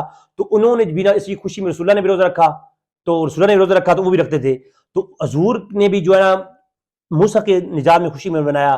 تو پھر کیا شان ہوگی مصطفیٰ کریم کی، جو مصطفیٰ کریم کو اپنا نبی سمجھ کر کے اس کی جو ہے نا میلاد کی خوشی میں کرتا ہے، خوشی مناتا ہے. اور کہتے ہیں دوسری دلیل یہ ہے کہ وہ جو ابو مطلب کے بعد عقیقہ کیا تھا رسول اللہ نے اپنا آپ، تو یہ اظہار تشکر کے ذریعے تھا. تو مصطفیٰ کریم کے پیدا ہونے کی خوشی میں کھانا بنانا اور اظہار تشکر کرنا یہ دلیل ہے کہ حضور اپنے پیدا ہونے کے اظہار تشکر میں اگر وہ بکرے ذبح کر سکتے ہیں تو آپ اور میں بھی طعام کا انتظام کر سکتے ہیں. اور یہی بات صرف سیوطی نے نہیں لکھی. سیوطی کے ایک بعد ایک اور بزرگ ہیں سبیل الہدا والرشاد، علامہ صالح الشامی نے 946 ہجری میں گزری ہیں. انہوں نے بھی یہ کہا قال شیخنا، کہتے ہیں میرے استاد یہ کہتے ہیں. یہ بات صرف ان کی اپنی بھی نہیں ہے، کہتے ہیں میں بھی یہ کہہ رہا ہوں، سیوطی نے بھی یہ کہا تھا، اور کہتے ہیں میرے استاد بھی یہ کہتے ہیں کہ ہندی اصل المولد الذی اجتماع الناس القراءۃ، کہ ہمارے ہاں میلاد کی اصل میں ہے، موجود ہے، پہلا عاشورہ کا روزہ ہے، اور دوسرا یہ ہے کہ امام بہ کی جو روایت لے کے آئے ہیں نبی اق عن نفسی بعد النبوہ. تو اس سے جو ہے نا اس کو میں نے بیان کیا، اور اس کو حافظ نے ابن حجر الاسقلانی نے بیان کیا ہے. کس نے بیان کیا ہے؟ ابن حجر الاسقلانی نے اس کو بیان کیا ہے. تو یہ حاضی فعلۃ اظہار تشکر علی ایجاد اللہ تعالی الی رحمت العالمین، کہ رسول اللہ نے جو رحمت العالمین بنا کے رسول اللہ کو بھیجا گیا ہے، اس کا اظہار تشکر ہے. وَقَانَ يُصَلِّي عَلَى نَفْسِهِ لِذَلِكَ فَيَسْتَحْمِلَنَا أَيْضًا إِظْهَارَ التَّشَكُّرِ بِمَوْلِدِ النَّبِيِّ اجْتِمَاعٌ طَعَامٌ وَطَعَامٌ وَنَحْوُ ذَلِكَ، کہ جس طریقے سے وہ رسول اللہ کا پیدا ہونے کی خوشی میں بکرے ذبح کرنا یہ مستحب ہے، اسی طرح مستحب ہونے کے لیے یہ کافی ہے کہ حضور کے پیدا ہونے کی خوشی میں اجتماع کیا جائے اور اہتمام کیا جائے. وقال فی شرح سنن ابن ماجہ، شرح ابن ماجہ کے اندر امام صالح کہتے ہیں موجود ہے کہ الثواب ان ابداع الحسنۃ ومندوبۃ اذا خلا عن المنکرات شرعاً، ایسی بات جو کسی سنت کو مجروح نہ کرے، وہ ایسی نئی چیز وہ حسن مندوبہ ہے، وہ مستحب ہے اور حسن ہے. ٹھیک ہے، یہ شرح ابن ماجہ کا انہوں نے حوالہ دے دیا. تو یہ تین علماء، میں نے تین چار علماء پیش کر دیے جو یہ کہتے ہیں. اور منہاج، کتاب المنہاج بھی شعب الایمان، علامہ حسن الحلمی ہے، یہ جناب والا کیا کہتے ہیں یہ دیکھیے ذرا. یہ 406 ہجری میں گزرے ہیں، متقدمین میں سے ہیں. یہ کہتے ہیں فَإِنْ احتجوا، یہ احتجوا مع النبی ان النبی صلی اللہ علیہ وسلم عن النبی عن النفس بعد ما بعث اللہ نبیہ. ہائے ہائے ہائے، سیوطی اور جتنے بھی یہ بزرگ تھے انہوں نے میلاد کا جو جواز لیا وہ کہاں سے لیا؟ آج سے 1150 سال پہلے بزرگ گزرے حسین بن حسن الحلمی، عالم متوفہ 403 ہجری، امام بیہقی سے پہلے کے، ٹھیک ہے، امام طبرانی کے زمانے کے. انہوں نے کتاب لکھی کتاب المنہاج فی شعب الایمان. یہ شعب الایمان وہ والی نہیں ہے امام بیہقی والی، امام بیہقی نے بعد میں لکھی ہے، یہ امام بیہقی سے پہلے کے ہیں. وہ کہتے ہیں کہ ہم احتجاج کرتے ہیں، حجت پکڑتے ہیں اس حدیث کو جو انس بن مالک سے ہے کہ النفس بعد ما بعث اللہ النبی، نبی کی بعثت کے بعد جو رسول اللہ نے اپنے بکرے ذبح کیے تھے، عقیقہ کیا تھا، ہم اس کو حجت بناتے ہیں اور اس لیے کہ وذالک عندنا انہ لما استقبلوا فی رتبۃ النبوہ التی لم تکن لہ من قبل العمر احد ابدا وکان النبوہ سببا حیات القلوب وسلامتی ابدان. اور آگے مزید بحث کرتی ہیں، کہتے ہیں کہ یہ رسول نے اس لیے کیا ہے، اللہ کے نبی نے ہم اس حدیث کو حجت اس لیے بنایا ہے، کہتے ہیں کہ ہم اس حدیث کو حجت بناتے ہیں کہ مصطفیٰ کریم کو نبوت کا اظہار کرنے کی خوشی میں اہتمام کرنا یہ مستحب ہے، اور دلیل یہ والی حدیث ہے. تو علماء کے نزدیک، متقدمین کے نزدیک حضور کا دوبارہ عقیقہ کرنا اس لیے تھا کہ مصطفیٰ کریم کو نبوت ملی ہے، بعثت نبوت ہوئی ہے. تو اگر نبوت ملے تو اس پر رسول اللہ نے عقیقہ کیا ہے، تو اس پہ کرنا ہے تو رسول اللہ جو خود پیدا ہوئی ہیں تو اس پہ کرنا حرام ہوگا کہ مستحب ہوگا، بدعت مذموم ہوگا. متقدمین سے ثابت ہو گیا کہ حضور کو عقیقہ کرنا، حضور نے جو عقیقہ کیا تھا آپ اللہ کا شکر ادا کرنے کے لیے کیا تھا کہ حضور کو نبوت ملی ہے، تو حضور کو پیدا ہونے کی خوشی میں بھی عقیقہ کرنا کیا ہے، بالکل جائز ہے اور مستحب ہے. اور آگے مزید بحث کی ہے لیکن میں وہ یہاں پہ نہیں کرتا، آگے مزید دلائل جب بات چلے گی تب کریں گے. تو پرانے متقدمین سے بھی ثابت ہو گیا، الحاوی الفتاوی کا بھی آ گیا. میں نے 4 کتابوں سے دکھا دیا کہ یہ بات ثابت ہو گئی کہ 4 علماء سے کہ وہ حقیقہ جو تھا وہ رسول اللہ کی پیدا ہونے کی خوشی میں، حضور کی بعثت نبوت کی خوشی میں تھا. اب اس روایت کو مزید ہم دیکھتے ہیں، اس روایت سے مزید کتنے لوگوں نے اس روایت کو قابل حجت سمجھا ہے. یہ کتاب ہے روضۃ الطالبین علامہ نووی کی. وہ کہتے ہیں بعض علماء نے کہا ہے کہ جب 7 دن سے زیادہ کا وقت گزر جائے تو 14 دنوں میں عقیقہ کر لو. اگر 14 دنوں میں عقیقہ نہیں کیا تو پھر 21 دن میں کر لو. افضل دن 21 تک ہی ہے. اور اگر عقیقہ اتنا مؤخر کیا گیا کہ بندہ بالغ ہو گیا، جب بالغ ہو گیا تو اب کیا ہوگا، اب باپ کے ذمہ عقیقہ نہیں رہا، عقیقہ خود وہ بندہ کرے گا جس کا عقیقہ ہے. اور وہ کہا کہ یہی مختار قول ہے اور یہی مختار ہے. اور کہا کہ شاشی رحمت اللہ علیہ اور دیگر علماء کا بھی یہ منہج ہے، اور اس پہ رسول اللہ کی ایک حدیث حجت ہے. کیا ہے حدیث جی؟ وہ پڑھ کے سناتے ہیں آپ کو. کہتے ہیں کہ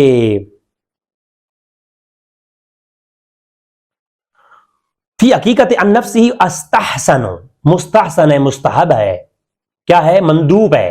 کہتے ہیں نا کہ مندوب طالب ہوتا ہے، طالب الو کے پٹھے مندوب میرے ساتھ آ کے پڑھ، میرے سے پڑھ پہلے آ کے. تو کہا کہ مندوب عمل ہے، مستحسن ہے. فقال شاشی نے کہا ہے انہ یفعلها روی ان النبی صلی اللہ علیہ وسلم انہ اک عن نفسہ بعد النبوہ، کہ وہ روایت اس بات کی دلیل ہے کہ رسول اللہ نے جو اپنے بعثت نبوت کے بعد عقیقہ کیا تھا وہ اس اللہ کے شکر کے لیے کیا تھا، تو وہ بڑا ہو جانے کے بعد عقیقہ کرنا مستحب ہے. اگر تیرا میرا عقیقہ اس روایت کی بنیاد پہ مستحب ہے تو رسول اللہ کا خود رسول اللہ کا میلاد کی خوشی کرنا کیسے مستحب نہیں ہوگا؟ پتہ کیوں ہو جائے گا. کتاب میرے سامنے ہے ابن قیم کی، ابن تیمیہ کے شاگرد بھابیوں کے امام کے باپ کے بیٹے کی، تحفۃ المدود فی احکام المولود، میلاد کے عنوان پر. اس میں لکھتا ہے کہ وہ مسائل الممونی کی مسائل میں ہے کہ چھوٹے کا عقیقہ ہو سکتا ہے یا بڑے کا عقیقہ ہو سکتا ہے. اس موضوع بات کر رہے ہیں. کہتے ہیں یستحسن، میلاد کے عنوان بات ہو رہی ہے، میلاد کے عنوان پر. اور وہی روایت کی بحث ہے کہ مستحب ہے کہ جو بندہ بڑا ہو جائے اس انسان کا عقیقہ کیا جائے، اس میں کوئی کراہت نہیں ہے. پھر کہتے ہیں آگے، کہتے ہیں کہ ولم اسمع فی کبیرہ شیئا قال لی امر، بل قول ہے ومن فعلہ فحسن فمن الناس یجبہ، کہ جس میں لوگوں نے جس کو واجب کر لیا ہے وہ مستحب ہے. پھر آگے کہتے ہیں خلال نے روایت کیا، اس خلال کے واسطے کہتے ہیں کہ رسول اللہ نے فرمایا، سمامہ کے قول ہے انس بن مالک سے سند صحیح کے ساتھ ہے کہ رسول اللہ نے فرمایا کہ اق عن نفسہ، حدیث یہ ہے کہ رسول اللہ نے اپنا عقیقہ آپ کیا. پھر آگے وہ جو روایت جس کو ساجد نقشبندی نے کہا کہ یہ منکر ہے وہ لکھی، اس کو چھوڑ کے پھر آگے کہتے ہیں کہ انس بن مالک کی اولاد میں ایک بندہ روایت کرتا ہے کہ ان نبی صلی اللہ علیہ وسلم کہ ان اکن نفسا بعد جاء النبوہ، وہ روایت خلال کے واسطے سے 3-4 سندیں لکھی ہیں یہاں پہ، اور پھر نیچے محقق لکھتا ہے، محقق سعودی عرب کا محقق ہے، وہ لکھتا ہے کہ حاضی طریق اخرجہ الطحاوی فی مشکل اسار و طبرانی اوست و بہکی قال حسمی فی مجمع و طبرانی اوست رجال و طبرانی رجال و صحیح. کیا ہے یہ روایت صحیح ہے، اور 4 نہیں 5 روایتیں ملاد بحکام مولود اس میں لکھی ہیں، اور ثابت کیا ہے کہ مستحب ہے عقیقہ کرنا جوانی میں، اور رسول اللہ نے کیا تھا، اور آج ہم بھی رسول اللہ کی پیدا ہونے کی خوشی میں وہ کھانا پکاتے ہیں. علامہ عبد الرحیم الانصفی 772 ہجری کے متوفہ ہیں، مہمات میں لکھتے کیا ہیں، کہتے ہیں وقولہ فإن آخر البلوغ حکما غیر المولود وهو مخبر الحقیقت عن نفسی استحسن، یہ مستحسن ہے کیونکہ حدیث موجود ہے ان النبی قول عن نفسی بعد النبوہ، وہی روایت جو تو کہتا ہے ضعیف ہے اس کو حجت بنا کر کے لوگ مستحب ہونے کے فتوے دے رہے ہیں. یہ آ گیا فتویٰ ایک اور، تہذیب اسماء اللغات نووی وہ بھی کہتے ہیں کہ استحسن یہ مستحب ہے، اور روایت کون سی اس میں دلیل ہے کہ رسول اللہ کے بڑے ہو کے جو کیا یہ کرنا مستحب ہے. دلیل کیا ہے، وروی عن نبی صلی اللہ علیہ وسلم ان اقع عن نفسه بعد النبوہ، یہ اسماء اللغات ہے، تہذیب الاسماء اللغات نبوی کی. یہ میرے سامنے ہے شرح تہذیب فی شرح تقریب عبد الرحیم حسین العراقی کی، ٹھیک ہے جی، حسین العراقی وہ عراقی جس کا حوالہ دے رہا تھا، یہ اسی عراقی کتاب ہے. اس میں کیا کہتے ہیں، کہتے کیا ہیں، کہتے ہیں کہ استحسن مستحب ہے، اور دلیل کیا ہے، روی النبی اقع عن نفسه بعد النبوہ، وہی روایت. کفایہ الخیار فی حل حیات الاختصار کتاب کا نام ہے، علامہ حسنی الدمشقی اشاف کی کتاب ہے. یہ ایک بڑے بزرگ ہیں، انہوں نے باب العقیقہ قائم کیا، کہتے ہیں کہ اقع عن نفس الکبیر، کہ یہ بڑے بندے کا عقیقہ کرنا جائز ہے اور یہ مستحب ہے، کیونکہ رسول اللہ علیہ وسلم نے علیہ السلام اقع عن نفسی بعد النبوہ، حضور نے خود کیا تھا نبوہ، اور اس واحتجہ اس سے ہم احتجاج کرتے ہیں اس بات سے کہ رسول اللہ نے اپنا عقیقہ کیا تھا، اور اس سے ہم قیاس کرتے ہیں، اور قیاس کر کے یہ بات کرتے ہیں ھذا هو الاصح، یہ صح قول یہی ہے. کہتے ہیں کہ قیاس کوئی نہیں کر سکتا، قیاس کر سکتے ہیں لیکن قیاس کے درجے الگ ہیں، ایک قیاس سے ابو حنیفہ کرے گا، ایک قیاس سے ابو حنیفہ کا مقلد کرے گا، اس میں فرق ہے. قال پھر اگر کہتے ہیں کہ یہ علماء نے کہا ہے یستحب، یہ مستحب ہے کہ جو ہے نا جو بڑا ہے اس کا عقیقہ ہوگا. یہ کفایت الاخیار ہے علامہ محمد بن حسنی الدمشقی کی. یہ ایک امام ترمذی کی کتاب الشمائل ترمذی جو ہے اس کی شرح ہے، لکھی کس نے ہے، ملا علی قاری نے الحنفی نے، پرانے امام کعبہ، ہاں جنہیں میلاد پہ کتاب بھی لکھی ہے، انہوں نے شرح لکھی ہے اس کی ترمذی کی. وہ کہتے ہیں شمائل میں امام ترمذی کہتے ہیں کہ ان اقع عن نفسی فانه صلی اللہ علیہ وسلم اقع عن نفسه بعد النبوہ. امام ترمذی شمائل ترمذی میں، امام ترمذی شمائل ترمذی اپنے شمائل کے اندر یہ لے کے آتے ہیں بات کہ یہ مستحب ہے جوانی میں جا کر کے عقیقہ کرنا، کیونکہ رسول اللہ نے کیا تھا، ٹھیک ہے، نبوت کے بعد. اس کی شرح میں کہتے ہیں کہ یہ کیا ہے کہ احتجو تہذیب عن اقع عن نفسی بعد النبوہ و عقد المشہور و مستحب، کہ امام ملا علی قاری کا قول بھی آ گیا، امام ترمذی کا بھی آ گیا، ٹھیک ہے جی. اور یہ حاشیہ ہے اس کے اوپر جو میں نے پڑھا ہے، یہ حاشیہ ہے عبد الرؤف مناوی کا، وسائل فی شرح شمائل ہے کتاب کا نام، ملا علی قاری کتاب ہے، امام ترمذی کی کتاب کی اوپر یہ شرح ہے، اور اس کا حاشیہ لکھا ہے عبد الرؤف المناوی نے. تو عبد الرؤف المناوی نے حاشیہ میں بھی یہ بات قبول کر لی ہے اس روایت کو. یہ المنہاج ہے المنہاج القویم شرح مقدمۃ المحضرمیہ ابن الحزمی کتاب ہے، وہ کہتے ہیں کہ جب بندہ بلوغ کو پہنچ جائے تو پھر وہ اپنا حقیقت خود کرے گا۔ دلیل یہ ہے، نیچے جناب والا حاشیہ لکھا ہے اس کے اوپر، کس نے؟ علامہ خضرمی اس کے اوپر حاشیہ لکھتے ہیں، کہتے ہیں کہ اقع عن نفسی کا مطلب یہ ہے کہ اب حضور اکرم صلی اللہ علیہ وسلم نے اقع عن نفسی بعد النبوہ، حضور نے اپنا حقیقت بعد میں کیا تھا، یہ روایت موجود ہے۔ تو جی سارے علماء اس روایت سے استدلال کر رہے ہیں۔ یہ ہے فتح الباری ابن حجر اسقلانی کی، ہاں جی، حجت بخاری پر۔ وہ کہتے ہیں کہ امام ابن شیبہ بھی ایک روایت لے کے آتے ہیں کہ جو بلوغت کے اندر جا کر کے حضور نے اپنا حقیقت کیوں کیا، وہ کہتے ہیں روایت لے کے آتے ہیں کہ محمد بن سیرین نے کہا ہے کہ لو اعلم ان لم یعقو، کہ اگر تمہیں پتہ ہو کہ تمہارے باپ نے تمہارا حقیقت نہیں کیا تو لاکرت تو عن نفسی، پھر تم اپنا حقیقت کرو۔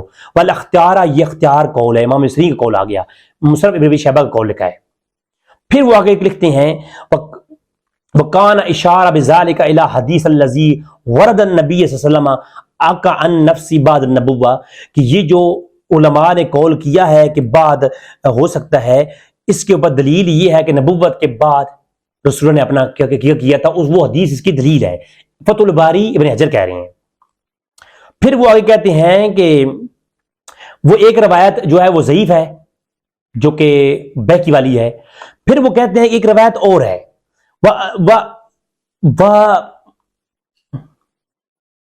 الحیثم سکۃ و عبداللہ ابن رجال البخاری والحدیث القوی الاسناد، یہ حدیث قوی الاسناد ہے کہ رسول نے فرمایا، رسول نے اپنا حقیقت کیا تھا۔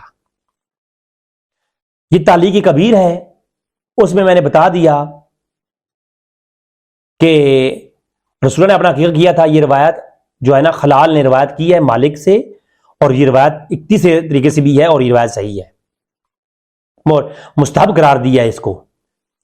میں نے 400 ہجری کا مصنف حلمی کا حوالہ دے دیا المنہاج کا، کہ جناب والا حضور نے یہ حدیث لکھی کہ حضور نے جو ہے نا اپنا عقیقہ کیا تھا بعد النبوہ، اور اس پہ فتویٰ دیا امام حلمی نے 403 ہجری میں کہ حضور نے اپنے پیدا ہونے کی خوشی میں اور اپنے نبوت کی حاصل ہونے کی خوشی میں یہ استقبال میں یہ بکرے ذبح کیے ہیں۔ یہ العزیز ہے شرح وجیز، لکھنے والے علامہ قزوینی رافع القزوینی ہیں، ٹھیک ہے جی، متوفہ 663 ہجری ہیں، 623 ہجری ہیں، سوری 623 ہجری ہیں۔ وہ بھی یہ لکھتے ہیں کہ یہ مستحب ہے، کیونکہ یہ رسول اللہ سے ثابت ہے حضور نے اپنا ان النبی اقع عن نفسی بعد النبوہ۔ تو میں اور کئی حوالے جات ہیں، میں اختصار کے ساتھ اتنا ہی کافی ہے، تھک گیا ہوں میں بھی، کہ حضور کا یہ جو ہے نا ثابت ہو گیا کہ رسول اللہ صلی اللہ علیہ وسلم کے میلاد میں جو حضور نے اپنے بکرے ذبح کیے تھے وہ بالکل مستحب ہے، اس سے دلیل پکڑنا میلاد کی، یہ استحباب ثابت کرنا بالکل جائز ہے، علماء نے کیا ہے۔ آپ کا اور میرا عقیقہ جو ہے کرنا علماء نے ثابت کیا ہے، تو پھر مصطفیٰ کریم کا کرنا بدری والا ثابت ہو جائے گا۔ تو یہ حدیث ضعیف ہے، یہ بھی جھوٹ بولا، یہ بھی چلا گیا۔ حضور نے ہمیں پیدا ہونے کی خوشی میں اہتمام کیا، عقیقہ وہ کہتی اس کو ہے کہ پیدا ہونے کی خوشی میں اہتمام کرنا۔ ٹھیک ہو گیا، بات ختم کرتے ہیں، پھر اگلی میں نشست نمبر 2 میں بات کروں گا۔ آج کا درس کافی ہو گیا ہے۔ آخری بات انہوں نے اس میں کہی تھی کہ مجدد الفسانی نے کہا ہے کہ میلاد کرنا ناجائز ہے، حالانکہ اس میں پتہ نہیں کیوں جھوٹ بولا ہے اس بندے نے، مجھے نہیں معلوم۔ اس میں لکھا یہ ہوا ہے کہ قرآن کریم کو بعض لوگ اور قصیدوں کو بعض لوگ بڑے عجیب و غریب طریقے سے پڑھتے ہیں، اور اس میں حروف کی تعریف اور ان کا تغیر تبدیل ہو جانا، اور مقامات نغموں کا رایات اور اس طرز پر آواز کو پھیرنا اور سریں نکالنا، تالیاں بجانا وغیرہ وغیرہ، اور شعر پڑھنا، یہ سب کے سب عمل کیے جاتے ہیں۔ ان کے بارے میں کیا ہے تو کہا یہ سب کے سب ناجائز ہے، یہ سب کے سب کیا ہیں؟ ناجائز۔ مجدد الفسانی کا یہ نہیں کہا کہ میلاد ناجائز ہے، کہا کہ یہ جو پیچھے بہرہ کے نغمات کرنا اور تالیاں بجانا اور سریں لگانا اور سب کچھ یہ ناجائز ہیں، شعر پڑھنا۔ اگر اس طرح پڑھیں، اس طرح پر پڑھیں کہ کلمات قرآنی میں تحریف واقعہ نہ ہو، اگر یہ سب کچھ تالیاں نہ بجاؤ اور تحریف قرآن بھی نہ کرو، اگر صحیح احسن طریقے سے قرآن کو پڑھو اور قصیدوں کے پڑھنے میں بھی شروط مذکورہ بالا ثابت نہ ہوں. جو اوپر میں نے لکھا ہے کہ شعر پڑھنے میں عجیب و غریب جو ہے نا یہ ناچ گانا تالی بجانا نہ ہو. شعر پڑھنے میں مذکورہ بالا جو اوپر والی مذکورہ بالا جو شرائط ہیں وہ ساری کی ساری اس میں نہ ہوں. ٹھیک ہے, یعنی وہ اس میں ناچ گانا نہ ہو, تاریخ طور پر نہ ہو. تو ایسی شعر پڑھنا اور ایسے کلمات پڑھنا اور کلمات قرآنی پڑھنا وہ بھی کسی غرض صحیح سے تجویز ہوں, صحیح, تو اس میں کوئی ممانعت نہیں ہے. جھوٹ بولا, کذب بیانی کی تم نے. ہم یہ کہتے ہیں کہ تالیاں بجانا, ڈھول ڈھمکی کرنا یہ سب ناجائز ہے, اور مجید الفسانی کہتے ہیں کہ اگر یہ سب کچھ نہ ہو, تالیاں بجانا نہ ہو, قرآن صحیح طریقے سے پڑھا جائے اور شعر بھی شرائط کے ساتھ پڑھے جائیں, تو یہ سب کرنا کیا ہے, یہ سب اس میں کوئی ممانعت نہیں ہے. اور کہتے ہیں میرے دل میں یہ خیال آتا ہے کہ جب تک جو ہے نا دل میں خیال آتا ہے کہ جب تک آپ اس دروازے کو بالکل بند نہ کریں گے تو لوہاس نہیں رکیں گی, آپ تھوڑا بھی جائز رکھیں گے تو بہت تک پہنچ جاوے گا. اب یہ جو بات کہی ہے نا, یہ جو اوپر تالیاں چالیاں ہیں نا, ان کے کچھ یہ مطلق حرام نہیں ہے. تالیاں بجانا, آواز کو پھیرنا, سرے لگانا, یہ مطلق حرام نہیں. اور مقامات نغمات, یہ جو گانے گانا ہا کرنے ہیں نا, یہ مطلق حرام نہیں ہے. کہا ان کو اگر تھوڑا بھی رستہ کھول دو گے نا تو یہ لوگ پورا حلال کر دیں گے.